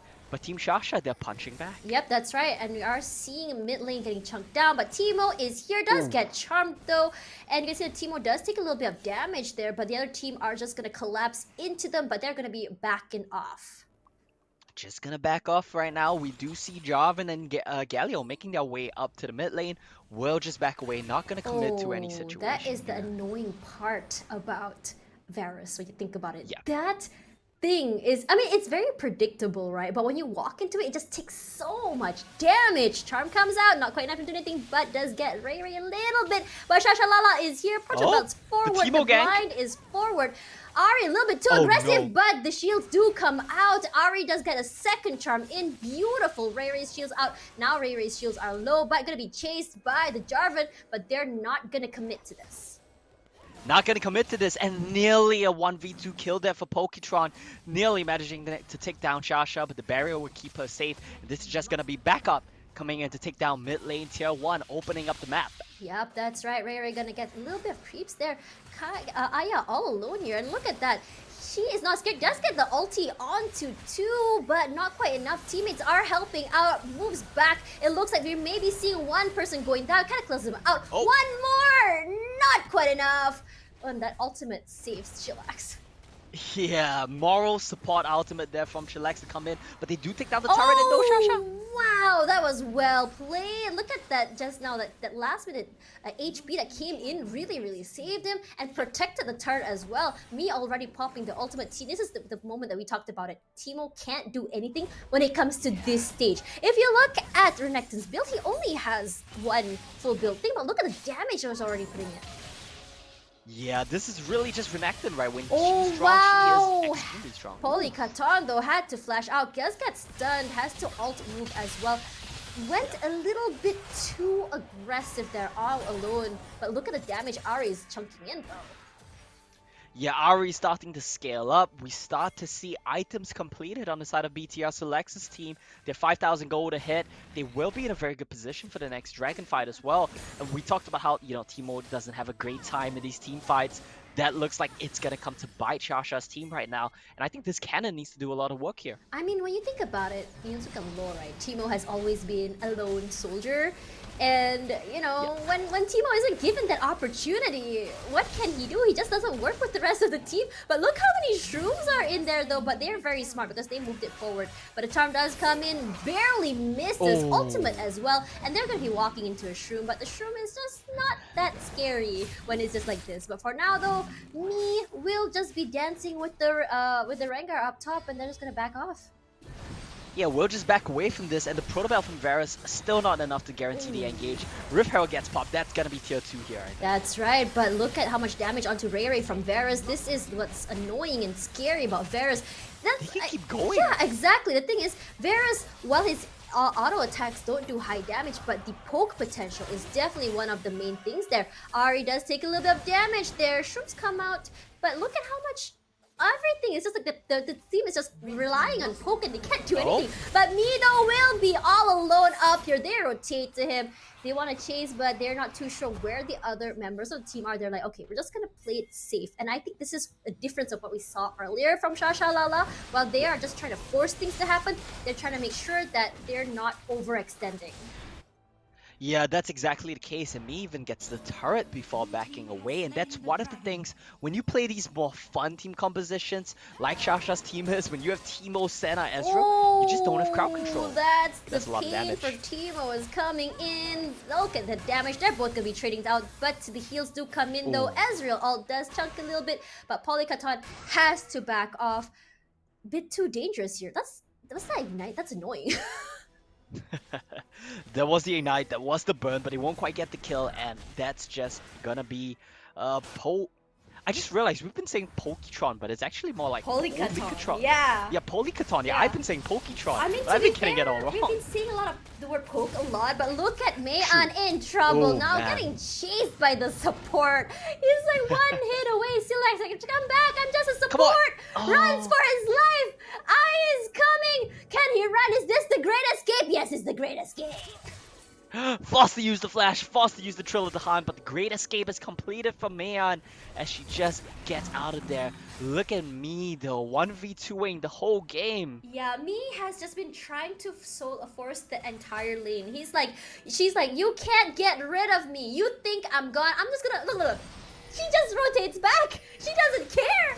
And look at top lane though. Top lane will be pushed up as well. And we are seeing 2 lanes being pushed. There's gonna be 1, 2, 3 members up top. 4 now. 4 on 4. The ultimate does come out. Gambling had to move back there because of the turret. Shalalala does move forward. But Me though will be chunking and putting a lot of damage onto this turret. Mayan comes from the back. Misses that snare. So unlucky. Misses the stand, not able to get Oh my kill there. god, look at the Teemo just get Yeah. completely annihilated. Good night, sweet prince. Good night, Sweet Prince, indeed. And that's gonna be Cillax's team just pushing all 3 lanes. They're getting a lead everywhere. They're taking down these turrets slowly but surely, bit by bit. Yeah, the smart thing is they're just playing by picks. One person extends, they just obliterate them, and the whole team has to back off. They can't do anything. And look at the jungle. They have total, complete control of the whole map. They can't do anything. And this is Cannon. Trying to go a little bit aggressive. Wants to play hero. Ari with the charm. Will this be the delete? Yes, it will. Oh my god, That's gonna be 1. They're going for more. Going to go on aggressive here. Will Jarvan go out? Flashes out. But we do get a double kill here. Supports also get kills. Supports also get kills, and that's what we love to see. Ooh! Barely surviving right there is gonna be the Jarvan. Everyone is extremely low, and Rengar doesn't want to let them base. Oh no, they have to run for their lives. You know what happens when there's Rengar in a bush. You can see that the Ari does drop out a charm, but Me will be coming from the back, and that's another killing spree. They're gonna go aggressive because Renekton, she doesn't care. Polykaton gets 1. Will it be a 2? Yes, it will. The synchronization there for Me and Polykaton, they were on the same page. You wouldn't guess they're not from the same team because they were so synergized in going for those kills there. And that's just going to be another huge win for the side of team BTR Cillax. Yep, that's They're going to keep right. running with it. You can see there, look at how many deaths they have. Like, look, it's 3-0 for Varus. They barely have any deaths, and it's a 13-4. And this is, once again, we are seeing a huge gap of gold. Yeah, it's a massive gap of gold yet again. It's one of those games yet again, but that's kind of expected, right? Team Shashalala, they're already out of the running. They're here to have some fun. They're here to make sure, you know, they get to play what they want to play in the Captain show. Teemo! Deleted again! Come on, Teemo! We expected better from you. That was a rookie mistake. Let's be real here. Yeah, it was a bit unfortunate, and that's not going to be a great situation to be in now. Cillax's team, they're going to march on the base, but they want to get the dragon first. Yep, that's right. And the thing is, Cillax already knows they have this in the bag. And I don't know why, but I'm seeing from Teemo, they're just kind of playing around for now. Mayan tries to make something happen, but that gets caught out by 2. So low right now, has to back off. Just Me is just so dominating when it comes to the jungle diff here. Yeah, it's not a great situation to be in for sure. And I think Aya has been so in sync with Helena's, and that's led to this huge lead, right? So in sync with Polykaton especially. How many times can you say her name really fast? Man, at this point, I'm just gonna say Polka. Polka. Just say Polly. I just think stay with Polly that. is good. We just call her Polly Polly is now. good, yeah. Yeah, Polly like is good. Polly We'll is go with good. But for now though, looks like the Rengar will be Zonyaing. Ultimate does come out from Senna, but Rengar BTR will be the first out. You can see a stasis from Ray. Ray already down as well. Look how greedy everyone is, just rushing forward, trying to just go for the kills. It's a massacre. It's a farm fest. And look at that beautiful last hit there from Ahri. And it's gonna be Ezreal all alone on his lonesome over the base. And that damage is absolutely nothing. Yeah, it's a bloodbath there, Tash. We do see some kills get traded right back as well. But this Ezreal has no damage to punish the Ahri. She dares to play so aggressively because she knows she can't die. That's right, but we are seeing a little bit of a chase here, but Ahri will be backing off. But the thing about Ahri is that if her orb does hit, she does get some heals. That's the annoying thing about it. And the thing is, like, even if she just plays for the backline, even if she's low, she can just turn around and just throw her orb and she'll be healed up. Yeah, that is true. Once she gets the passive proc, it can kind of bait the Ezreal in a bit, but Chimmy just playing a bit more restrained there will be able to stay alive. I mean, the silver lining for Shasha's team comp right now is this Ezreal is slowly farming up. No Iceborne has the Triforce this time. We'll be doing some damage as the game goes on. I think that's one painful thing about Ezreal, why he does have great... Ooh, that barely misses! Look at Chimmy take lots of damage, has to flash forward because of that. Then also the barrier does come up. What a waste! Yeah. And they're gonna go into Ray as well. Yep, nope, that's right. Just gonna let her get away. Ray had to move away there. He's like, yeah, no, not today, Zerk. But look at how they can't do anything. They can't push out. They can't go aggressive. They can't even farm. They're just stuck in their area, just camped out at this point. Polykaton looking so dominant right now. She's waiting the bush, finds Chimmy, but not quite sure. Did she get him? Stasis does come out, but we know the ending to this story. Yes, it was the ending that we all expected. It is the ending that we've been seeing for a while now. Basically, the last 16 minutes. Baron's gonna get picked up as well. Rengar wants something to do with this, though. Yep, Rengar wants to see if they're able to do something. That ultimate does come out. KAY so low right now, but Stasis comes out from... A cannon goes down as well as his teammate. They cannot do anything. We are seeing the determination. They do want to answer. They do want to counter, but they can't because of the just... Wait, I just realized something. Baron did get stolen. Baron did get stolen, but it's a bit of a consolation prize as the dive comes in. Yeah, they're gonna get another kill. With Baron though, they can't really do anything because there's not enough of them to actually buff out the creeps. And even if they do get the creeps, look at how much damage they're putting out. Teemo all alone. Whoa, jukes that ultimate, but does get charmed. Unstoppable, but the whole team is so low. Can Chimmy do something? Anything? Whoa, double kill for the Teemo. This is what I'm talking about. Nearly a triple as well. Ahri? They nearly get pokey. Nope, Polly says no. I will not fall a Teemo, not today.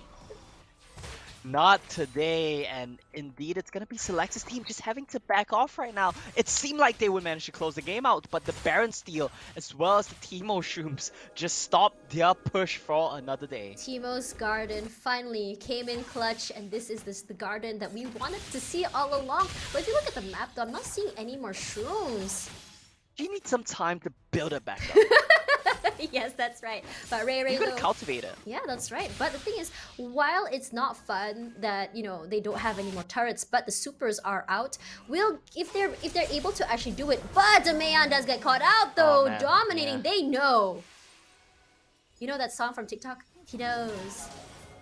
I'm sorry, I'm gonna admit that I'm a boomer and I don't know TikTok. Man, we could have just sang it together, but for now though, Dragon's already up, and this will be the objective that they'll be bringing back in their pockets. Yeah, it's gonna be the Infernal Soul as well, so that's gonna be a huge pickup here for the side of Cillax's team, as if they needed any more damage. They're just gonna be running away with this one. Oh, it would have been a heartbreak if that got stolen yet again. Yeah. They will just pick it up and go for their final mark. Yep, that's right, but look at the garden here. Oh, 1, 2, 3, 4, 5, 6. But the thing is, the ones that will be hitting them... Oh, there we go. Polykaton as well as Cillax will be taking some, and as well as the supers. But Ray does get chunked down a little bit. No problem. 1 shroom left. 2, actually. But now it's the end. But the ultimate does come out from Ray with the flash. Beautiful ultimate. That's huge. And this is beautiful. But unfortunately, while it does look big, they were just not fast enough. Yeah, that was the ultimate they were looking for, Tash, but it was too little too late. That was the synergy we wanted to see from the beginning! Yeah. Yeah, unfortunately, too little, too late, and that will just be, me hitting the Nexus, closing out the game, saying we want that dub, we want that 2 points, and we want to come for the last spot in the grand finals. That's right. One thing about me though, she don't care. She walks where she wants to walk. Yeah. She goes where she wants to go. And while everyone was having a huge, amazing team fight there, she just says, "Nah, I'm gonna just hit this Nexus." Yeah, I will not partake in this one. I'm just gonna close out the game. But if you look at the damage charts, Poli Katan there with one of the most dominant RE performances we've seen Holy, today. that is 30,000 damage. huge compared Yeah. to her teammates. That was just Poli Katan just going crazy. And to be fair though, Ray Ray cannot even farm. Yeah. She can't do It's a anything. tough matchup to play. It is, it actually is. And I think what they were kind of hoping was that last fight happen. That was what was supposed to happen. But unfortunately it didn't happen. They didn't get a chance to. And it was just too little too late. Well, the potential was there. We did manage to see a glimpse of it. That was like when you watch Marvel, right? That was like Doctor Strange seeing a different sort of like alternate universe what could happen. That was our alternate universe. That was the one scenario where they could have won a team fight and they managed to do it. So props to them. I mean, they played a more fun team composition. I just and they still managed to find timings. I just want to see something to me. Me, why did you do that? I just want to see one. I just want to see one good team fight. Come on, me. Yeah. We got a preview of it and it was just cut short. I was and so unfortunately, excited. I was so hyped. Yeah.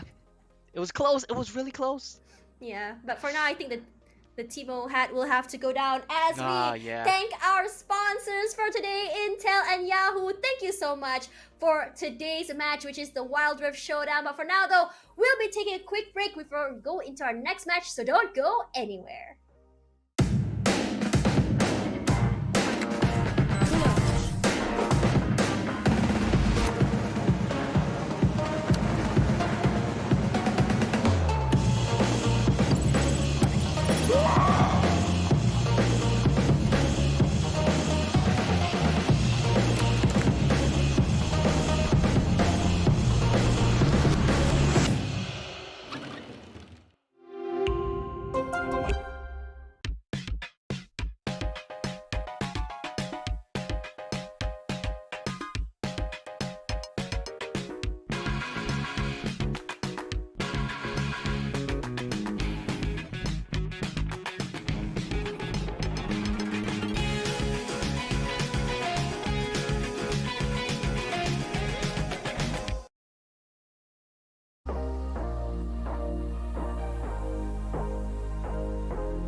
And welcome back to the FSL Wild Rift Showdown with me, Omo, and Tash Bunny. We're going to be bringing you two more exciting Wild Rift show match games. Of course, our last game is going to be the decider matchup for who makes it to the grand final, so that's going to be a fun one to look out for. That's right, and don't forget that this tournament is brought to you by Yahoo and Intel. Without them, where would we be? But for now though, we saw some pretty one-sided games. You haven't seen one that is super strong, not strong but more even. But after this though, we are going to be seeing Yugen versus MaiLinh versus after that will be KLX Ghost versus Cillax.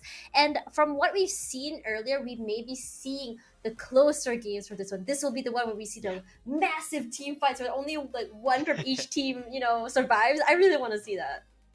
Yeah, for sure. And this next game is going to be so exciting because we get a preview of one of our grand finalists, Team MaiLinh. They are undefeated so far. Can Team Yugen be the ones that take them down, or are they going to go into the grand finals undefeated?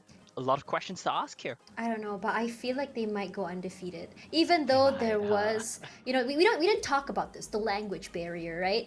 But when you look at MaiLinh, it's as though there was no language barrier. And from what we heard from production, they are not actually using voice chat at all. They're actually just using the chat, which is just crazy. Yeah, it really is. We are going to be going to draft though. Let's see if that's what they're still doing this time around, or if they've managed to sort of some sort of voice chat, voice comp situation going on there. Just a reminder, after this game, we're going to have Cillax against Ghost as our decider for the grand finals. So even if this game goes a bit one-sided, don't go anywhere. You will want to be seeing that last matchup. Right, so just now, Yugen had a pretty devastating loss where Minuet just can't do anything, had to go around the map. Let's see if she actually goes for Ari again.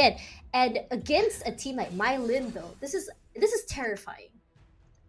It really is. A team like MaiLinh can really run away with the game. We saw how aggressive they could be and how good they were at playing around their jungle support synergy. This time around, if that happens again, it could be disastrous for Yugen.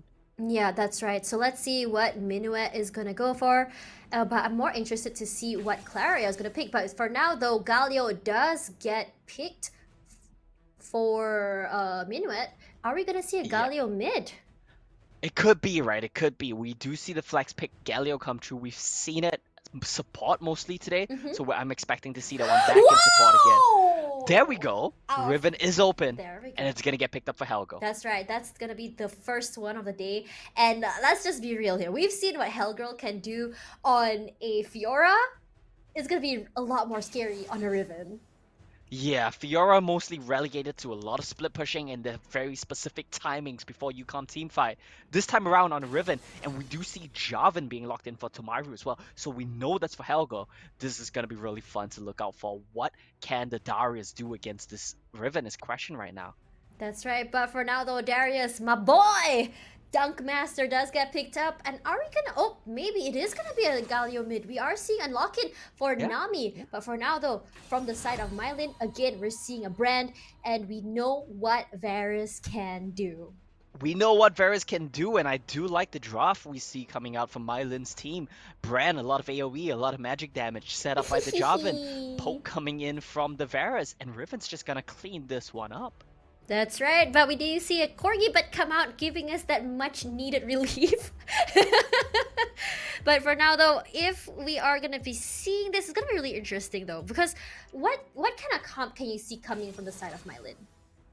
Well, it's gonna be a bit of everything coming out. I do like what they have so far because there's a lot of poke, there's a lot of damage, there's a lot of engage. It's really great so far, and I want to see what Yugen's answer is to this. So far, I feel like they're a bit lacking on damage, so they need to pick up some damage sources here. That's right, but when you think about it again, I mean, we did talk about the first draft that MaiLinh did. It was we said not enough tanks, not enough CC, and we're seeing almost the same thing this time around, minus the Jarvan, that is. And I'm wondering what changed. Why are they deciding to play not just full out damage like they did before? Well, because they can, right? I feel like they can drop whatever they want, and they're gonna be able to run away with it. It seems like, this comp honestly is just so good. It's something you would expect to see. Oh, I don't really like the swap up though. I think the Varus was much better. Yeah, definitely. Oh, we are gonna Oh, see. man. Okay, this is a more defensive comp compared to last game. When you think about it, we have a Jarvan who's a little bit more tanky, high CC, great for chasing. We have a Braum to protect the backline, and I'm wondering why the Braum. Is it to protect against what exactly? Honestly, I couldn't give you a good answer. I think that the Varus was just a million times better here. Brom's gonna get bullied by the Nami. I guess the upside is that Brom can kind of zone away the Darius. That's one thing that Brom is good at. Other than that, though, what's Actually- interesting is the Akshan has come true. Ooh, I love the Shyvana pick. Great, honestly, great mobility and great for clearing as well, especially for jungle. But Braum though is gonna put a dent into a Nami, what do you call it? Nami wave. It won't That's true. necessarily stop a bubble, but it does take away some of the damage that comes in as well. And I think having a Braum is just so good as well because it does Oh, man. prevent that poke coming in from the side of Nami. But we are seeing a Kai'Sa here. It's gonna be a Kai'Sa Braum. I don't know. I really liked seeing Claria playing aggressive Yeah. on Arakan, but now it's gonna be a very different sort of playstyle from her. Yeah, that's why I think the Varus would have been so much better as well, because you just save your 5-pick support and you can really take whatever works, whatever you want to go for right now. I do think that the Braum increases in value because the Shyvana gets locked in, and Shyvana wants to run into you, which Braum is great at defending Braum against. is like, nope, take Yeah. my door. Exactly. Braum is really great in this scenario, so that's gonna be nice to look out for. Other than that, though, I do really like the team comp from the side of MaiLinh. The Kai'Sa might not be a great pick in isolation, but when you look at the team comp as a whole, when everyone dives in, Kai'Sa's gonna fly in along with them, and that's amazing. That's really good, but I'm not too sure how Akshan will be. Never really seen him picked yet so far, so it's gonna be really interesting for me personally because I haven't seen him in action. Yeah, we'll have to see how this one plays out. I'm not exactly sure how Akshan Nami laning phase is gonna go. I don't think Yeah. it's gonna be great if either one of them get tagged by the Winter's Bite. They might just get run down. Yep, that's right. But for now, though, we are gonna be hopping into the game. But look how everyone has flair. I am jealous. I need to Yeah. spend more on this game. That's exactly the case. That's exactly how they get you. That's really how they get you. You look at the good skins, you want in, and it's a slippery slope from there.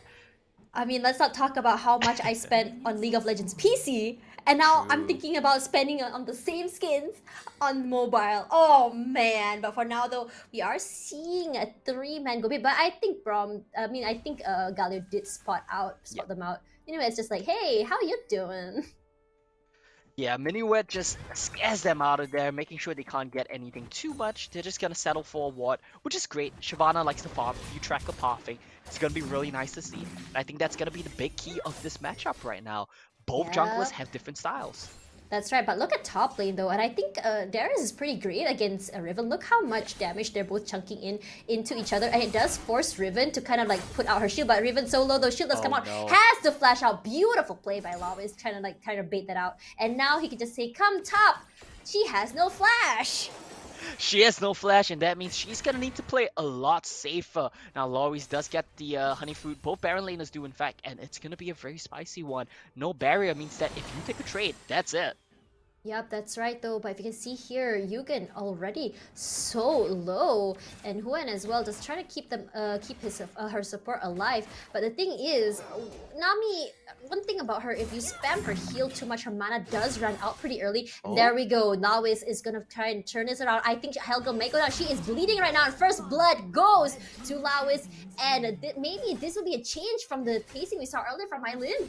Yeah, we do need to see this Riven get some gold, get some items. She's extremely item reliant, and immediately you see Tomaru recognizing her top lane as dropped, just makes a 180 to the bottom lane. No, because we are seeing something happen in the side of jungle. It's 4 versus 2. Yugen a bit aggressive here. Teammates not close enough, but they are actually sandwiched, but thankfully they are separated. But for now though, you can see the damage coming into Claria. Claria solo, and they did manage to get the scuttle trap. Tomaru has to flash over right now, and not really a win for them actually if you think about it. Not really a win. Tomaru using her flash there to not be able to even get the scuttle crab. It's starting to look good for Yugen. It's small little things, but they're starting to get leads. Yep, that's right. For now though, that was, I think, they really just wanted the scuttle. They wanted the as much as much utility they can get from the jungle from that side there. So I don't know if it was worth it using the flash there though. Yeah, it's definitely not. I think she wanted to keep her team safe, but it was a bit ambitious right there. Trading aggressively still from Loris as Tomaru's making a trip up, gets spotted by the ward though. Yeah, for now though, they are gonna clear it out, no problem at all.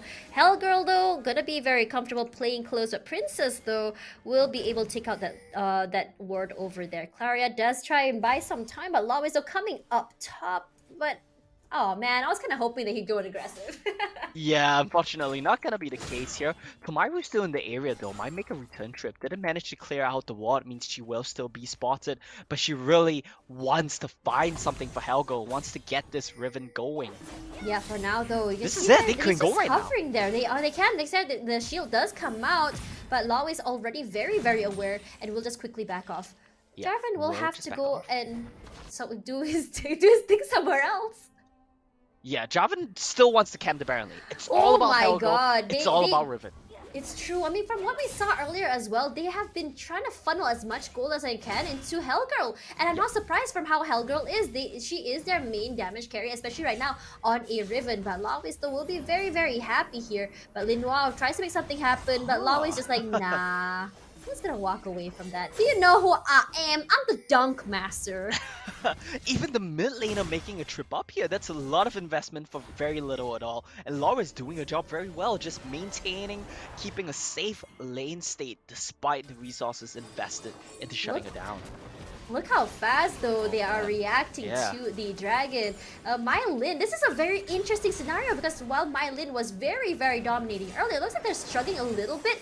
But for now though, they will have to back off. But right now, because the dragon is solo, I think they'll be able to steal it. Let's see how it goes. For now though, the ultimate ult does come in. We are seeing the waves come in, but the Braum Shield does not stop the whole thing. The bubble, beautiful, stopping that. And right now, both teams solo. The dragon Braum does go down. Dragon does go to one team. But for now, though, it looks like red team may be able to finish them off. Not. Yeah, there we go. Red team does take it, and this may be the comeback. Oh my goodness, and I thought Yugen's team was gonna take that one, but a little bit too over-aggressive. They're flashing in, not in sync. Means that MaiLinh's team will come up on top, will steal the dragon away, and Yugen wants more. Oh, yep, Yugen does not want more. But for now, when you think about it again, how what happened was that Yugen was already there. They were already ready to take the dragon. I don't know why they hesitated. Why did they move back? Yeah. They gave the space to them to push in. It was just a bit of a decent team fight there, and I mean, when you think about it, it's show match. These players are not from the same team. They don't really speak the same language. It's kind of understandable. It's a bit unfortunate, right? Because if they were on the same page, if they dived in with the Shyvana, we might have seen a bit of a different fight come true. But once again, MaiLinh's team proving why they're undefeated right now, why they're at the top of the table. They are, because clearly language barrier is not a problem for them. It's just really crazy how they're able to overcome that. I mean, when you talk about communication though, I mean, when you play Wild Rift in a solo queue, right, you don't necessarily know your teammates. Do you actually talk to them? I mean, at most you communicate with pings, right? You don't really ever type to them. Even if you want to type something to them, it's kind of practicality reasons why. Like, it's really difficult to type to them. You don't have a keyboard. It's hard to type like that. So you really just ping, I think. Honestly, ping is the universal language for Wild Rift for sure, and I like that because if someone's being rude to me, I can mute them, and I can just like I can still communicate via pings. It's like, you don't deserve my attention, but you can get this ping though. But the only thing is, when you're someone as toxic, your pings will be used like question mark, not to as enemy missing, not but conducive. What are you doing? Exactly. That's what we want to avoid here. We're here to promote, you know, the good vibes. We're here to promote the growth of esports and SEA and whatnot. So we don't condone that. We're all about the good pings going on here. Yes, I am a good pinger. If you queue with me, I will be your best support. I will die for you. That's a recurring theme today. We've talked about that a lot. The supports have been doing their jobs. Yeah, but we saw more of the aggressive supports early. I'm really glad for the Nami pick. And now a defensive Braum pick does show how flexible Claria's picks are when it comes to support. However, though, it's just so... I don't know, as a Braum, right? It's you don't really see much from him until much later because there's not much you can do early as a Braum. You can just protect as much as you do. And even that team fight just now, it felt very lackluster. Yeah, Braum just doesn't have initiative. That's the problem, right? Braum is great at supporting a team, but unlike the Rakan that we saw from Claria earlier today, you don't get to be the one pulling the trigger. You're the one pulling back. You're the one protecting your carries here. Yeah, that's right. But the thing is, while I was kind of hoping that the Braum would be able to stop the Nami tidal wave, unfortunately, Braum's shield came in just a little bit too late, so the whole team did get waved though. But thankfully, nobody really followed up. But if say that scenario does happen, the wave comes in and the Shyvana ult comes in, and you are seeing a whole big team fight happening at the same time, that would have been a different story. But for now though, we are back here. But what happened on the top lane? Yo, what happened indeed? Helga and Tomairu both get dropped, but mid lane turret's gonna get traded back by MaiLinh's team. Yep, that's right. But one thing that's great about Kai'Sa though is how dominating she is, especially when it goes from mid to late game. But when you look at Aksha, right? Aksha right now, 1-1-5, still not really bringing a big impact to the team compared to a 5-1 Kai'Sa. Yeah, exactly the case. And honestly, I'm gonna be real with you here, Tash. I think Akshan as a whole is just a bit of an underwhelming champion. He doesn't provide much damage. His synergies and niche passives like the revive, which are really hard to pull off, especially when you're losing. Yeah, I'm not too sure why exactly that pick was given there. I do hope we get to ask why that pick. For now though, we are going to be seeing the battle for the Ocean Drake over here. And both teams are just going to play it real safe. Lawis though tries to come in from the side, wants to make something happen, but does get spotted out. But a bit too aggressive there, Lawis. Relax! I don't really know why there's this much aggression coming in right now. You want to posture for the dragon. Both of these teams trying to push the mid wave first as well. So they're just trying to reposture here around the bottom side of the map. But so preemptive right now. Princess is going to start this one off. The position's not great. Wait, look at where Hellgirl is. If they're not being trouble, but for now though, the ultimate does come out. You can see the tidal wave go on the other side, but it doesn't really hit anyone. Shyvana though does jump forward, but hits the Braum. What are you doing with the Braum? He's just too tanky, but Lau is still coming from the side. He does get exhausted, but he will be just chunked down. That's the river we are talking about. Princess so low right now. Yugen tries to put in that damage onto Linwab. Not quite enough to do anything just yet. Both teams so low. But we have seen one player down, but we are seeing a return there. We are seeing coming from the back. That is the Galio. Will he finish off Helgel? Helgel's so low right now. But you know what? All alone though, does go back. Yugen all alone has to run for her life. MaiLinh there diving into the backline, single-handedly taking down the Akshan, and I think the Shyvana as well. Amazing Kai'Sa performance, proving exactly why they picked it. And yeah, like you mentioned, Helgel just staying alive with the shielding, with the healing. Galio just doesn't have enough damage. Galio came in a bit too late there with the flank, I feel. It's like when everyone was done, only did he come in from the backside. His teammates can't follow up with that. And he was just basically giving a free kill. Basically giving a free kill. Exactly what we are thinking of in this situation. When you dive in as a Galio, you are mainly the setup. You don't have to bulk of the damage. And if you don't manage to one-shot them, that's it. You have no DPS. Yeah, for now though is a 13-9, only a 5k gold difference. Braum though gonna be making sure that his team doesn't take a lot of damage, but the pull does come in from the areas, but there is a little bit of a desync there happening, not really following up each other, but Braum does get one. Minwet has to flash over, but they are gonna chase, but they're gonna back off. Their priority clearly is this Rift Herald over here. Yeah, definitely the priority. You want to focus on the Rift Herald. You want to get the Rift Herald. Yugen's team making a good call. They're backing away. They're saying we are just gonna trade for mid lane, but we'll be forced away here. Going back to the Dragon, they're just giving up so much ground. MaiLinh's team, they want more. Yeah, that's right. We are going to be seeing another objective fight here. It's going to be the Drake once again. Whoa, so close there. She nearly found her. But for now, though, will they try to contest this? I think that is going to be the case. Is 4 over there. Nami stun does not hit anyone.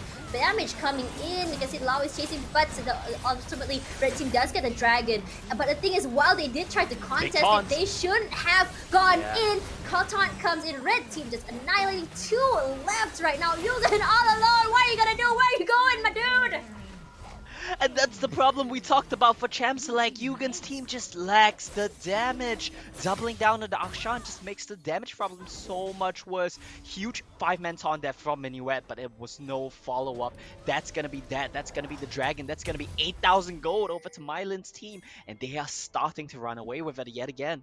Yeah, the thing is with, oh man, it's just so disappointing because with the Akshan pick was definitely interesting, but I just wasn't sure how they were gonna pull it off. That's why I asked you, how is Akshan gonna be playing this? And even honestly, no one really knew how it was gonna work out. Yeah, like Akshan is not a traditional marksman in the way you would think about most marksmen, because he doesn't do a lot of DPS. He doesn't stand front to back. He wants to dive in, find weird angles to fight, which is why if you're lacking damage, he's not the pick. Princess gets caught. That's right. Princess, too aggressive there, wanted to protect the turret, but perhaps some things in life, you can't hold on to it. You gotta let it go. Yeah, you gotta let it go. And MaiLinh right now tried to contest that wave. You gotta let it go.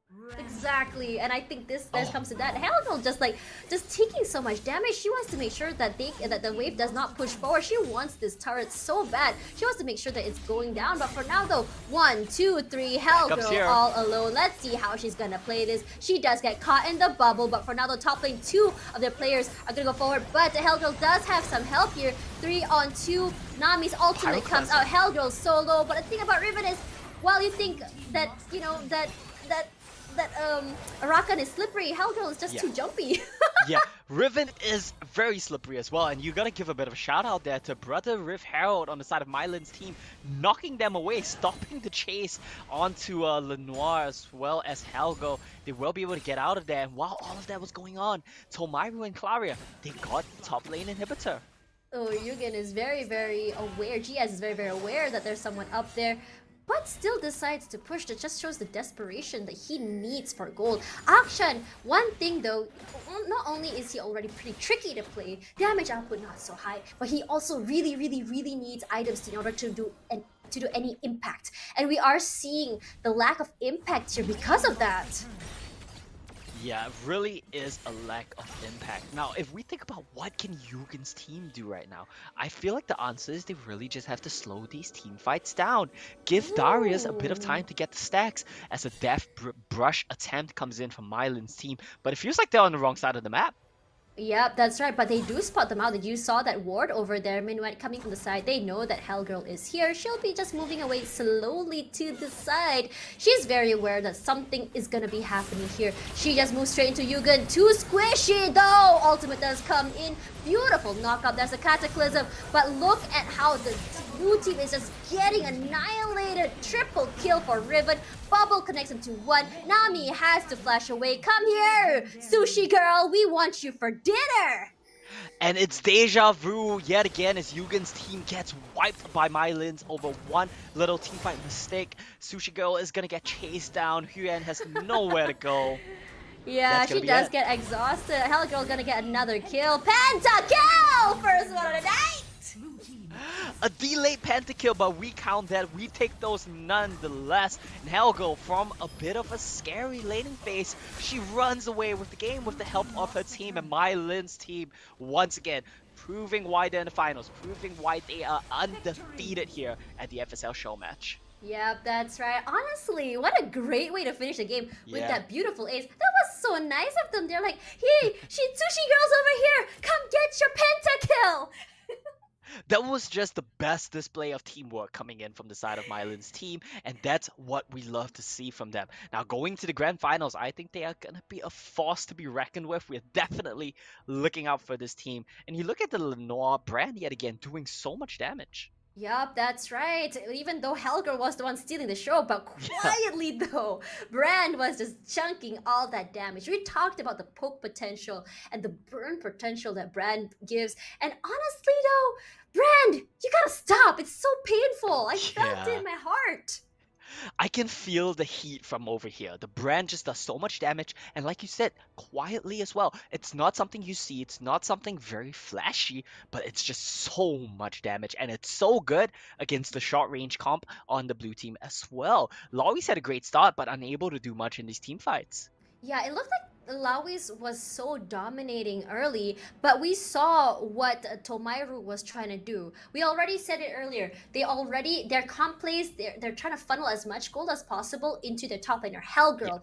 And it worked out in the end. That's what they were trying to do. If only Yugen could catch on that. Yeah, if only, but it wasn't quite enough. With that in mind, we gotta keep in mind, this MaiLin team is in the grand finals already, and we're gonna see who's gonna be their opponent really shortly. The next match we have coming up is gonna be the decider for the last slot in the grand finals, happening on Saturday. With that in mind, don't go anywhere as we take a quick break, and we'll be back for that shortly.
Hello, everyone, and welcome back to FSL's Wild Rift Showdown, brought to you by Intel and Yahoo. We've seen 4 matches going on the 5th. I'm Tash, your caster today, alongside Omo. Oh wait, this side, Omo. There I am. I know it gets very confusing with the mirrored interfaces and all, but Yeah. yes, we are here to bring you one final exciting game. This one for all the marbles to decide who goes into the grand finals to face off against the thus far undefeated Team MaiLinh. Yep, that's right. Even with the change in picks, change in different champions, we are still seeing a dominating performance from them. But let's put them aside for now because we are going to be seeing KLX Ghost versus Cillax. We saw a dominating performance from Ghost earlier as well, from KLX. What do you think is going to be the outcome for this one? I think it's going to be a really tough one to call. Both of these teams have won 2 games and lost 1 game to Team MaiLinh. We could not have asked for a better match to close out the day going to the grand finals. And I'm excited to see how it's going to play out. I honestly have no idea who's going to win, but I want to point out some key players. On the side of Team Cillax, we saw Pokey... I can't do this. Polly Katon have a pop-off Ari performance. That's someone we want to be looking out for. I as well, me as well. They both played amazingly on Renekton and Jarvan, respectively. On Team Ghost, I think Kiro did very well. Gia did very well. And these are the players I want to be looking out for going into this one. It's a big decider. Both of these teams have great players. Yep, that's right. I mean, while match 4 was still one-sided like the rest of the matches today, I think this may be the closest match we maybe see today in terms of performance from the team, in terms of skill. We've seen it before, and I am really excited to go into this because, as they say, while it is great to have, dominating games sometimes, it's just fun to see your favorite teams just just trample onto everyone. But the drama that comes, the intense feelings, the anxiety is what we are here for in this tournament. Maybe not so much anxiety. It's like the cliffhangers, like what's going to happen next? Yeah. That's true. That might be what we see this game, Tash. Oh, I really want to see. I'm really, really excited to see it. So, while MaiLinh, I feel like when you rank teams up together, MaiLinh is in a league of their own. They're just way too ahead in terms of skill. But when you look at these two, though, we are going to be seeing much closer. But though, while we are seeing that, I do hope that when the grand finals do happen, we are going to be seeing a more even playing field on how they work today. I mean, we did see one big hint about MaiLinh, which was that they want their gold to be funneled onto Hellgirls. So knowing this, though, how are they going to move forward from here? Yeah, I think a tough call for both of the Baron laners that we're gonna see. Me had a great performance on their Renekton, but Vyra was no slouch either. So we're gonna have to see which Baron laner puts on a superior performance here if you want to go up against a team with a strong one like Hellgirl. And honestly, if you look at Team MaiLinh, they don't have a single weak lane. So we really need to see who steps up to the plate from these two teams. Yeah, but when you look at a Braum, though, just now from MaiLinh, it was very underwhelming, I feel. And if they were to play a Braum, I think that Claria might have less impact. But if she does go Rakan, maybe even a Nami, I feel, she would have way more impact for the team than the other members. Yeah, I do agree with that point. I think Clara is one of their key playmakers. I do want to see her on something with a bit more initiative, the ability to pull the trigger for her jungler to set up for her. And I think that's something we want to look out for in the grand finals as well. Of course, for the viewers at home, that's going to be happening on Saturday. So we'll have a few days to rest, to take a break, let the teams prepare for that one. And we're going to come in with a very exciting grand final matchup. Of course, this next matchup is going to determine who gets into that. So a lot to look out for. I want to see a Janna pick where she just flashes up, ults, and just pushes everyone away. Yes, the Janna insect. Yeah. Or alternatively, you can be like me, you flash forward and push them away. Yeah, you push them even further back, more space created. They're like, we were supposed to have a team fight. Why did you do that? It happens to the best of us, and that's something you really need to look out for. That's something you really need to be careful of, making sure you're on the same page. That's been the recurring trend today, right? A lot of the times the team that won the game looked much more in sync. Yep, that's right. While we wait for the teams to ready themselves in the lobby for the final match of the night, let's talk a little bit about what might work and what might not work. We've seen an Akshan pick today, which was very, very interesting to me, and we saw that not working. But in a different situation where Akshan does work, what situation would you say that will happen? I don't think Akshan is a marksman for starters. I think you play him as a mid laner. That's number one. Number two Mhm. is I think you need a team with a lot of DPS to give Akshan resets. Think of him like a Katarina but AD. He wants to come in, he wants to clean up the team fights. That's the best way to use Akshan. Don't use him as your main damage dealer and you should be fine. All right, so let's talk a little bit about MaiLinh as well. Yeah, definitely. So, in your sort of way of, because I have a feeling that you're like, not Doctor Strange. What's his name? Sherlock Holmes, where you can Yeah. think of like different things Yeah, the Mind altogether. Palace and all that. Yeah, the Mind Palace. Yes, Exactly. absolutely. So in that situation where we see Hellgirl getting funneled, Mhm. gold by especially by the jungler, if you were in the opposing team's Ooh, top laner, or at least the yeah. team in general, what strat would you go? Well, you definitely have to ban away Riven or Fiora. These two champions, I think, are just too broken right now. And even if you win them in lane, we saw Laurie win the lane. She got a solo kill. It's just not enough. The moment Riven and Fiora get some items, it's basically game over. So just ban these champions, please. They're too strong right now. Yes, that's right. And I think that's really, really unfortunate because there are some Yeah, champions that are just way, way too strong. yeah. While we did see Darius put in a lot of damage, but the thing is, Jarvan was just there to back her up. He just wasn't letting Darius get away with it. But if, say, in the situation where the team's jungler does keep Jarvan at bay, or at Yeah. least we are seeing rotations where Jarvan has to go to other lanes to protect the lanes, then we might be seeing a different story altogether. We may be seeing Laurie's just get more and more kills onto Riven. We may be seeing a very dominant Darius, and I don't know why, but seeing a very dominant Darius is fun. Look how many dunks Yes. he can do. Exactly, Tash, and that's a point that I always make on the Wild Rift cast. I want to see Darius pop off. I want to see Darius get the resets, but sometimes it's just so difficult against a lot of these team comps. That's why Darius is always relegated to kind of tank duty, which is not what we want to see. Yeah, honestly, especially because we know the amount of damage he can do. The bleed is Yeah. just so great early. And if he's able to get those early picks, especially with the bleed, he can definitely get a hit. So in that Yes. situation as now, if I were the jungler for Darius, I would probably just be making sure that he gets the funnel, he gets backed up. Or at least I just gank one lane over and over to the point that their jungler is like, okay, I cannot stay up here. I have to go all the Yes. way down there, you know? I completely agree with that. That's what we should be looking out for. If Darius is getting a solo kill, attack the other side of the map because he's gonna draw resources to himself. That's definitely something we need to see the teams look out for as well. I do believe pick and bans are ready. We will be heading to that shortly. This is, of course, the decider matchup for the FSL Wild Rift Showdown here. Last match to decide who makes it to the grand finals. Yep, we're already seeing a Camille ban as well as a Rakan and an Olaf. Not surprised here because Rakan's play potential is too high. Olaf can be really scary, especially for initiates. Galio's out as well. However, though, I haven't seen a Galio that did a big impact tonight. Yeah, the Gallios have been kind of lackluster, except the one scenario where actually was there? No, there was not a Jarvan Galio game. So No. yeah, most of the Gallios have been quite lackluster tonight, and I feel like part of that is not because of the Gallios' own fault, but because the teams are not drafting around it to let the Gallios succeed.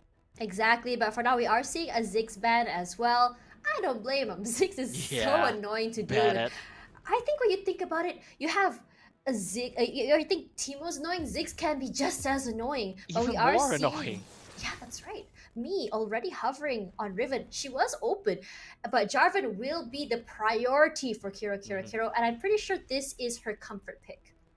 Yeah, it is gonna be her comfort pick, and I think that this is a pick which suits her so well. She likes to be a player which dictates the tempo of the game, and Jarvan is exactly the champion that allows you to do that, to dictate the pace of the game, the early mid stages, as well start team fights. And what's this champion? Why is it in the game? I haven't seen Oriana in so long. I'm so happy.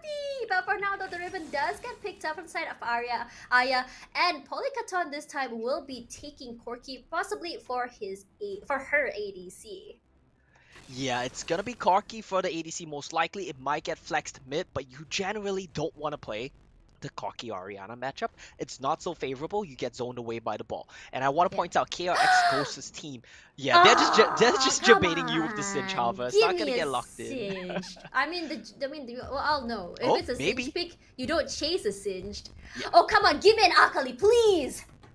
I think it's actually gonna be the cinch. They keep coming back to that. Okay. Please? Nope. Oh, They keep you come hanging to on. the last second. It happens so much. I don't know how many times I've been heartbroken tonight. Yeah. What I do want to point out though is I do love the draft direction. They're even flashing the little B as if they know that they're debating us here. I'll take the B. I'll take the B. Yeah, yeah, we'll take that. I mean, what I do like from the side of KLX Ghost's drafts and the way they approach the game is they draft a lot of wombo combos around this Jarvan. Last game, they had the Jarvan Ziggs Nami combo. Yep. Ziggs is gonna be banned away, but this time around they have Jarvan Orianna and Seraphine gets locked in. We have our superstar, but I don't know why Yeah. though. But I'm gonna just be real. Ever since her release, all the way till now, I still feel as a champion, she is so underwhelming. Yes. She's good at one thing, it's supporting your raid bosses running in. And you don't have an Olaf this game, but you do have a Riven, so that's one possible raid boss that could carry the game with a Seraphine backing her up. That's right, but we are seeing a happy Poro Renekton. I love you too. But I'm really interested to see what Gia's support is. She did so well with the Nami. Are we gonna be seeing a Nami again? We might see the Nami again. I think it's not bad in this game. You can pair it with a lot of marksmen that are still available, and I think it's a good approach. You have the combo with the Jarvan as well. We'll look out for that. We'll see how that one plays out. Let's see what's That's gonna be right. the pick here for BTR. I feel like Ghost may be relinquishing the Renekton to Vyra. We did see Vyra do exceptionally well with Renekton. Yeah, definitely. I mean, we see the Jarvan come true already, so it's very likely going to be Renekton Baron lane. What I do want to point out though is Riven is still a flex. Riven might still go jungle, and Riven is pretty good against Jarvan if you want to take something to nullify Renekton.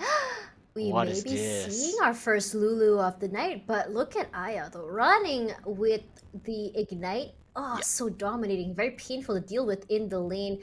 Waiting to see if Meat does lock her down. It looks like it is. There we Okay. go. Oh my god, the potential with the Riven knockups and Lulu knockups is going to be Yeah. so annoying to deal with.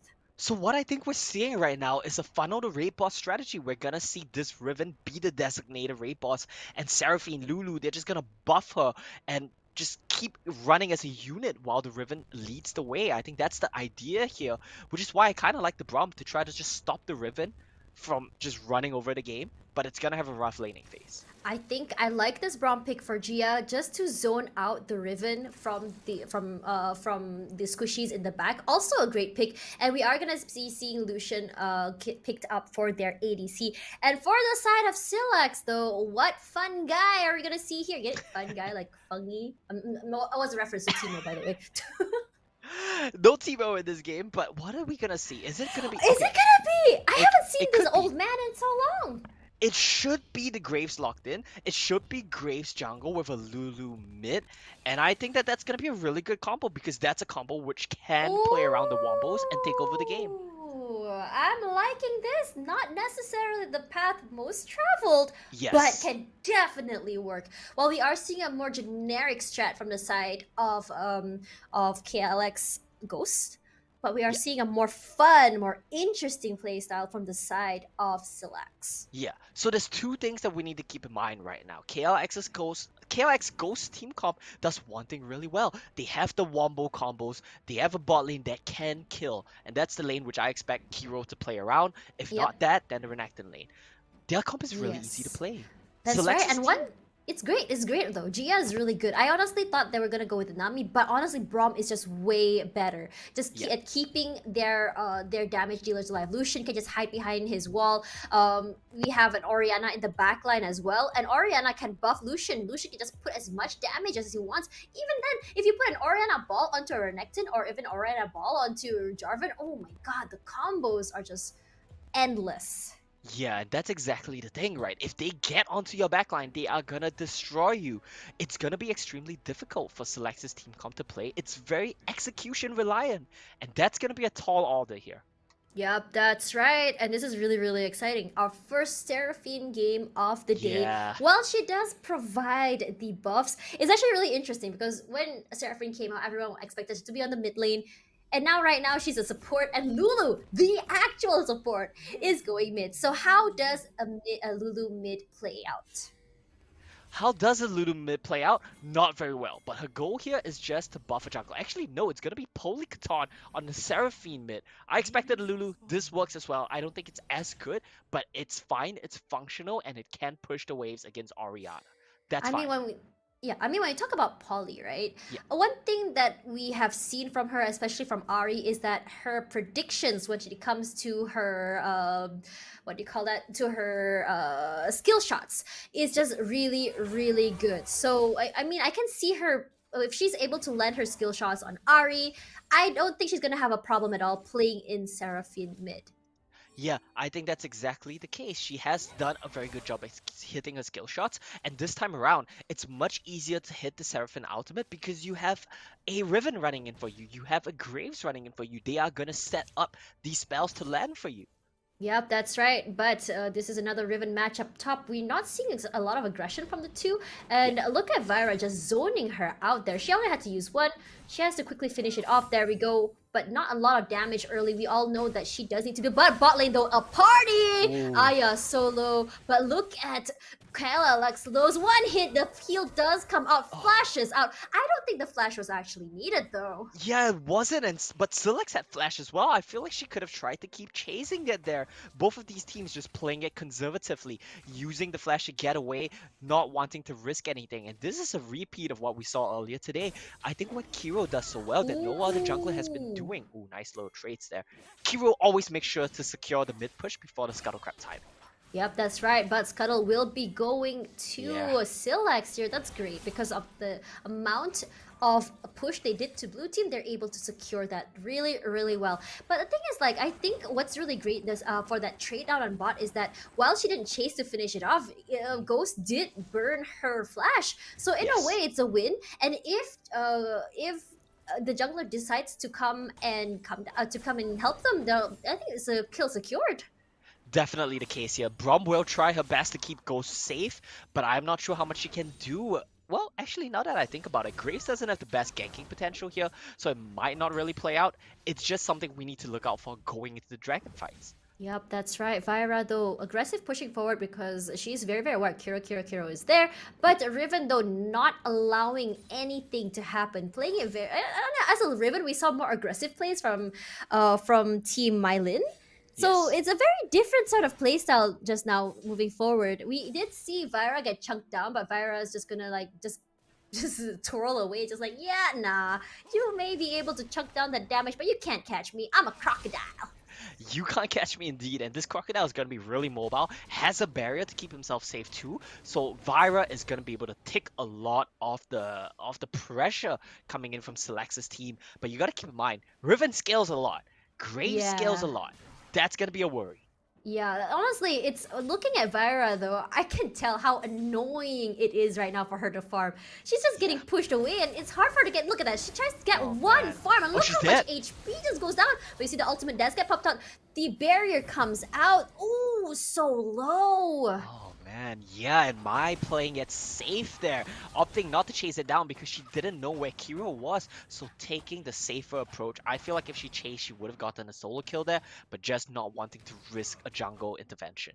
Yep, that's right, because if you don't know where they are, better safe than sorry, as they say. But look how much push is coming from the side of Polycotor, while we are seeing a more better wave clear from the side of Orianna usually, but Poly is doing so well with managing not only her mana but also her wave pushes. Look at her. Yeah, Polly is doing extremely well here. Using the Seraphine, she doesn't have much initiative of her own, but she's farming up very well, and she's making sure she's gonna make her teammates strong later on. Given what we've seen from me, I feel like that's gonna be really helpful. This Riven can just take over the game. Yeah, that's right. Kara gonna try and take the scuttle, but I will be the one to be taking away. Gia doing great though, protecting Jarvan with the door. For now, that looks like the red team will be starting off the dragon. It'll be an infernal actually, but you can see that Kara already coming from the side, and they don't want to commit to this. It's gonna be backing off because look at mid lane though. They're gonna be like, it's either we take this the lane or we actually take the dragon. But for now, look how much HP has been chunked down from Braum as well as Jarvan. Yeah. And that's the problem with Braum. You're great against comms that come into you, but you're not good at comms that poke you down. You can't do anything. And this looks to be like Dragon might just go over to Cillax's team. Yeah, that's right. And look at how much zoning potential Seraphine has. They can even push forward, even though it's a very Yeah. slow projectile, but it is annoying enough because it's a really wide sort of like hitbox if you think about it. For now, though, Ghost does put some damage into the Riven, but Riven is just so unfazed because of the shield. But it looks like I will be trying to get the dragon once again. Kero going very, very aggressively in. He only has half HP, but look at Braum Oh. solo. Ultimate does come out. Gia running for her life, but they do get first blood finally onto the Lulu, and chasing now will be the Vyra. She just flashed forward. Polycaton solo has to flash over. Vyra's gonna chase from behind. The Oh. heals do come out. Vyra not able to do it. Can't think about it again. Seraphine's just too fast. So close, but the healing, the shielding, the speed from the Seraphine will keep Pelicatan safe, and that looked like a good situation for Cillax's team. But what did we say? Ease of execution is the name of the game, and when you go in with a Jarvan Orianna combo, if you don't flash out in time, you're gonna get one shot. But Mido That's managing to right. get some gold funnel, that's gonna be really nice. They're actually trying to play this again. They're like, okay, we lose Dragon, let's try and get the Rift Herald. But Kiro already to follow up. And the thing is, Red Team, Cillax not able to respond to this one because Yep. they went straight from Dragon all the way here. They didn't get the reset that the blue team did, so they're gonna have to back off for now. Yeah, they're gonna have to back off, and it looks like Ghost's team wants to start this off. Mia has a lot of gold in the pocket. I'm not sure. Yeah, she just wants to back off. She needs to spend that gold. But it looks like they're kind of undecided. Some members backing off, some members staying, and Ghost's team just gets it. Oh man, I was kind of hoping we're gonna see a Riven jump over just to Yeah. that, but that's not gonna be happening. Jaya, look how aggressive she's playing with the Braum, moves back, but well, she is absorbing so much of the damage, but look at her teammates, they're all pretty much healthy. Yeah, they are all healthy, and they are gonna be able to just defend this one. It looks to me like right now, with the Rift Herald in the pockets of Kiro, she's gonna have a lot of initiative on the map. If she catches out any side laner, like Poli right now with no flash, that could be a turret. Yep, that's right. And we are seeing a different tempo of games as well compared to before. More fast-paced earlier, but for now, Polycaton will be caught out alone, and that's Yep. one kill picked for the blue team. 3-0 for them. So unfortunate. Graves here all alone. I don't think he can really do much alone, but the teammates are here. Lulu with the Twin Shadows, but they're not going to be following up on that. Well, they did pop the Herald. This is gonna get the turret. And I think it's pretty interesting. Their team's approach to Rift Herald is they just use it to get tempo. They don't try to escort the Rift Herald. They're happy with a tower. They go for a base. And now they're on the map again, ahead of KLX's team. Yeah, I think this is what their time management is actually really, really Yeah, good. They're making sure that exactly. they're ahead and getting there before the teammates. I love that. Now that you point that out, thank you. I didn't even realize that you said it. Yeah, I mean, that's a very good usage of it, and that's something they've been doing every single game. It differs from a lot of other teams, but it works very well for them. And I want to point out the builds really quickly right now. Lucian's going to be pretty strong in the next fight. So is Jarvan, so is Ari. But we really need to be watching this Riven. She is the pop-off factor. Yep, that's right. Jaya, though, waiting there, does get a little bit of damage. Like, that's actually Bit quite a lot of damage for Yeah. a Braum. Are you serious right now? It's a not bad amount of damage for sure, but also because Lulu is so squishy, and they will just try to get control. Now, both teams are going to jostle for mid control, and this is kind of what we talked about. The closest game of the night. Flash was Yep, misclicked. look at that. If I was Silas, I'd be pretty mad. That's a Yeah, it lot of happens, it damage. happens. But for now, though, the pokes do come in. We are seeing that damage coming in from the side of Corki, or rather Corgi at this time. But look at me just chunking down this turret down bot. But we are seeing a rotation coming down. They want to handle that. But Aido will be here, and he has to move away. Because one thing, though, the stun does come in, protecting the Jarvan there. Me and A are just gonna play it safe and move away. And this is a very interesting thing. But back in the other matches, we're seeing all ins, but this is the all in. I has to flash out. The Cataclysm comes out. I all alone. The ultimate does come out from Lulu. Unfortunately, nothing really helps. Lulu now caught all alone. Corki tries to help in the back, but is Aya? Yep, Riven's Aya here. will be the next one. That was just so unlucky. They were just getting picked one by Oh, one, and no. me will be following next. That's a triple kill for Lucian.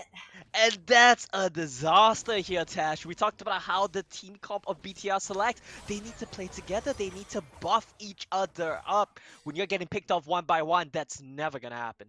Yep, that's right. And the thing is, they want to help each other, but they're not synergizing together. You Yeah. need to go together. If you're getting picked off one by one, there's no point in you being there. It's just free kills. 7-0 right now with a 4K gold lead. Pelicaton over there, they know that they're there. There's two wards there. Both teams very, very aware. And I'm pretty sure that this one will be going to Ghost. And look how Ghost is playing. They're so calculative. Stun does come up for Vyra. She has to move backwards, but it's not a problem. They're just like, that's fine. I don't care. I'm an alligator.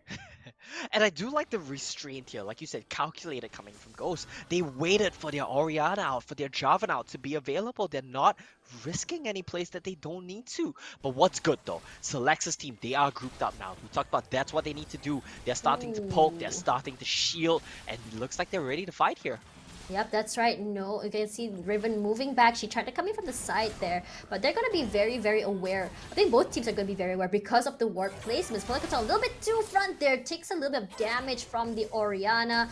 And the thing is, while I was kind of hoping that Pelicaton can get those skill shots, what I forgot to factor in is how fast her projectiles can move. And look how much damage comes in though. Does get rooted for the Orianna, not quite enough to do anything just yet. Goes half HP. Too aggressive there. Thankfully the Braum was there and there's an initiative. And there we go, Solo coming from the back. Charm though. Ooh, Lucian does go down, but not before getting a kill. Kero Solo, but a shutdown does come from the side of Seraphine. Really good setup there from the side of Ghost. Unfortunately, the Lucian does drop, but me will finally get the turret down here. So a lot of things happening in the last minute. Let's unpack that a bit. Really good setup coming in from Ghost's team because they push the bot lane wave first, and when Riven goes to respawn, they pull the trigger in mid lane. Unfortunately, Lucian dropping means they don't get to trade Dragon, and botching that play gives me even more go in the form of solo turret go. She's gonna get the Dragon here as well. I think she's gonna start this one off, but the team is not here, so she's just gonna back away. Yep, that's right. But what's really big about that as well is Lucian shutdown. It's gonna give a lot of money. Look at how much money she has, and she can already build one full item. But for now, though, you can see Cillax getting caught out there, has to flash out. Twin Shadows to come out. But the thing is, like, whenever they use the Twin Shadows, is more or less kind of like it's too defensive. I feel the timing is kind of off. When you can actually use that in a better situation, especially when you're gonna catch out some teams in a team fight. But for now, we may be seeing another team fight happening over in mid. It looks like they want to go on aggressive, but it is not actually happening right now. Yeah, the thing right now is that Cillax's team comp can never pull the trigger. It's really just down to Riven popping off in team fights and split pushing. They can't engage. That's the problem for them. So whenever they have timing windows, they can't make anything happen. Now the inverse is true for the side of Ghost's team. Anytime they have an opportunity, they just go Jarvan, Ori, engage. That's it. It's simple. And that's why I like their team comp better. Yep, that is just so good. And the thing is, while we are seeing more one-sided stuff before, but this one feels that the comeback it can happen. While it is 8-1, Yeah, but for look sure. at the goal gap isn't that big. They are still farming. They are still very, very safe in terms of the gap in skills and gold. And also what's really good is that we saw that team fight just now happen. They do know how they can make this happen. But Kira though does already have the Guardian Age already. Ultimate from Lucian does happen. Is that a heal popped? Just some poking, but it's not gonna do anything because the shields are so big from BTR Cillax's team comp. And like you mentioned, the comeback is very possible because these enchanted team comps scale so well. Riven scales so well. Grey scales so well. That's something we really need to be looking out for, and Ghost's team needs to find something. Yep, right now we saw Gia trying to play the Coke comp as well, but as a Braum though, you are taking quite a bit of damage, but for now you are seeing the Battle of the Giants on top lane. Me taking a lot of damage, has to back off, but the turret will be fine. But are we gonna be seeing, oh there we go, Jarvan already chasing, but his teammate will be there. Gia ready, ultimate does come out. We are gonna be seeing a 4-on-3 here. Vyra so aggressive, pops ultimate. Cillax already out of the game. So low. We did see a flash from Vyra though, but the ultimate from Corki keeps no, actually does still dies. Aya so low right now. Revive does happen. Aya has to run away. But the thing is, Pelicaton coming from the side. There we go. The charm does come out. Kiro solo gonna have to move away. Not really a win for both teams if you think about it. It's not really a win for both teams, and that in itself is a win for BTR Cillax's team because they scale. There was a very good use of the package there to come in, try to clean things up, and it punishes the unclean dive from Ghost's team comp. I feel like they just need to calm down. You don't really need to keep forcing these plays. Wait for dragon timings. That's when you're strong. But now the gold lead, it's 4,000 gold lead. It's not much in the context of a 40-minute game. No, I think what's really great is that we are seeing KLX Ghost, they are really, really aggressive. They want to make things happen, but the thing is, at what cost is the question. They lost flashes. They lost their members of the team. Honestly, they didn't have to force that. I would have rather seen them go for the turret instead of chasing another player. Yeah, exactly the case. I completely agree with you. And right now, we start to see the outscale. It's starting to happen. You're never able to break that mid lane turret. You did chunk it down because of that play. But now they have items. Riven is sitting on 3 items. Corki's sitting on 3 items. They're gonna be strong in the next team fight. Corki also has double buff. Yeah. Oh, that's terrifying. For now, though, I think we may be seeing a mid lane fight here. Ghost does try and put... Oh my god, those shields are so annoying. There we go. More chunks of damage coming from Gia. And you can see that Orianna as well poking as much as she can. As much as they want to try and push the wave toward mid, the thing is their clear potential is just too high. And look how much they're just trying to take advantage there, but look at that, the Polycaton so low, exhausted already. Is there a Necton? He tried to get one. Oh, he does get one. Yeah, he does get one. And me gets taken down. Exactly. I don't think it's a lose because you have 3 members up there. You died, but you still get one. So worth it in my opinion. It really is, and TASH, this is the Elder Ocean, and they kill the dragon, that's it. If they kill the jungler. That's right. We can already see Aido try to Zhonya's out of that Aya solo, but does get bursted down. Cillax all alone at mid, and this is basically a great setup for an uncontested dragon. Look at how they played that, and Orianna is just gonna stay mid and just push the wave, and there we go. Turret already destroyed, and now she can help the teammate to get the Ocean Drake. And we talked about scaling for BTR's team, but that doesn't matter if they outplay you like this. KLX's Ghost team, they get a 1v3 win. Vira gets a kill in a 1v3. That's amazing. They run down, they kill me, they group up, they run you down, they kill your jungler, and they get the Elder Ocean. That's 3 dragons for the side of KLX Ghost. You already killed and couldn't kill Vira. Right now, you're gonna have an impossible time taking down this Renekton. Yeah, the alligator is just way too ahead right now. And while we did say that Riven is so broken, but in this kind of situation, what can Riven do against a very fed gator? And that's exactly the problem. They keep dying on side lanes. They need to be grouping. If they come 5v5 you, that's their timing window. They just never manage to find it. Yep, that's right. And look at the damage finally coming off of Orianna. It takes like 1/3 of Polycaton's HP. Aya now has to make sure that the top turret survives. But Vira, though, being annoying, that she just has to wait at the side there. And when everyone goes away, she's just gonna clear the wave once again. We are seeing a team fight. Aya has to go away. But look at the double ulti from Braum, though. Polycaton tries to do something, but we are gonna be cut short there, unfortunately. Oh man. Unfortunately indeed, because that looked like a huge team fight. Exactly what they needed to find on the side of Team Ghost right there. They sync the combos once again. The Cataclysm, not the Tidal Wave, but this time the Winter's... I'm getting the names mixed up. It's not the Winter's Bite, the Brahms Ultimate, combo with the Cataclysm. Amazing stuff there. That's a huge team fight win, I think. The knockup is just very strong. And the thing is, while I thought that they will be chasing the player on the top side, but immediately Brahms, how do I say this? The Brahms pick, or rather the calls is really good. They know, like, okay, there's 2 people in that brush, opt that way instead. And that means, I mean, when you play in like a matchup, right? When you think about it, like as a player myself, there are so many moments when you kind of tunnel and you are so focused on one a champion right over there. But the thing is, the Braum Gia is just so aware of the map that she is just so on point with the picks. Exactly, they are so on point with the picks, and that's exactly what you need to see. They're so in sync when they look for these picks, and that's a great sign for them. Going to the grand finals if they win this game. We don't know yet. We are still in limbo. We're still waiting to find out the results of this one, but it's looking really good for Ghost's team. Yep, that's right. But despite that though, Ghost team just now had a dominating win. It looks like they're struggling a little bit. They're playing a little bit more safe. They're making sure, and we did see an almost comeback from Cillax, and I think it is still possible because if we It go into the is. late game, we are talking about the scaling, right? That will be very very scary. If Ghost wants to win this, they need to close it off fast. They really do, and hopefully with the picks that we saw before the disconnect, that's their cue to get Baron. And once they get Baron, that might be it. That might be the game. We don't know if they manage to get it or if the fight managed to be turned around. We'll have to find out. Yep, that's right. But it does look that it might go in that way because we did Yeah. see some picks on top. I think there are only like what 3 members left. They do have to back up, and the waves are just pushing all over the place from all 3 lanes. And I think that's what's annoying when you deal with a top of the laner like Vyra, right? Yeah. Like you send Corki up to clean up everything, make sure the wave doesn't push up anymore. Corki leaves, and then they have a rip going. All these waves are belong to me, free moonies. Exactly the case right there. And it's just so problematic to deal with because they can't 5v5 and their team comp needs to 5v5. My heart goes out for them. I feel a bit frustrated as well. It's so hard because they're getting pulled around the map due to these waves, like you pointed out.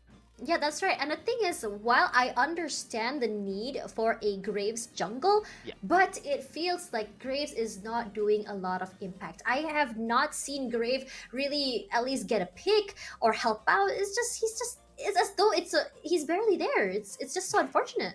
Yeah, Graves needs to play very aggressive in the early game, and that's a pick that it does scale. But part of his strength is his early game power. He needs to be running to your jungle, which is why I like the Lulu mid. Although you can't really shove against Ahri, you can buff the Graves really well. Now Seraphine can kind of push, but then they're not really finding timings to go and sync, and that's the problem with the Graves here. That's why I it didn't feel quite pan out. like, yeah, you're right. I feel like Polycaton should have gone as an AP damage instead of going Seraphine. I understand what they're trying to play here, but sometimes if you're already great at an Ari pick, if you're already great at a damage dealing mid, why not just do that? Polycaton was the highest damage dealer, so let her do that. Yeah, exactly. I think Polycaton was the Ari carry from the last game. Unfortunately, we're getting news right now that the game has ended. I'm not sure who won just yet. Yeah. Oh Okay, let's take a look at the charts right now. We're gonna take a look at who managed to win out the game in the end, and it looks like Oh, Ghost Ghost Team did win. did Yeah, win that one. I Yeah. think your prediction was right. They did finish it off, go to Yeah. Bear, and just straight up push all the way till the end. And honestly, that was a good call because we did Mhm. talk about scaling. They need to finish the game fast because once everyone scales Yeah. on the other team, that's it. That's the end. The comeback is gonna happen. It's gonna be so painful to deal with.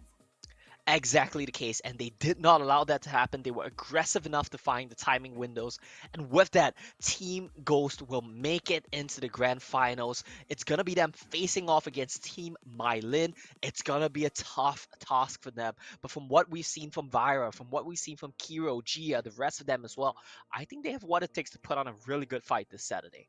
Yep, that's right. And the thing is, because they're so calculative, I definitely think MaiLinh will be struggling just a little while. We did see great rotations from them. While MaiLinh does have great rotations as well, I think Ghost is great when it comes to counter picks. When you saw them pick, right? They're just Yeah. trying to go and counter and counter and counter. And I think the calculative moves will give them an edge over MaiLinh, who are more. If you look at MaiLinh, I feel like MaiLinh is more of like a loose cannon. They pick Yeah. very high damage characters. It was so surprising that last game they went with the Braum though. But if they do play like a loose cannon, then we are gonna be seeing a different sort of playstyle from them.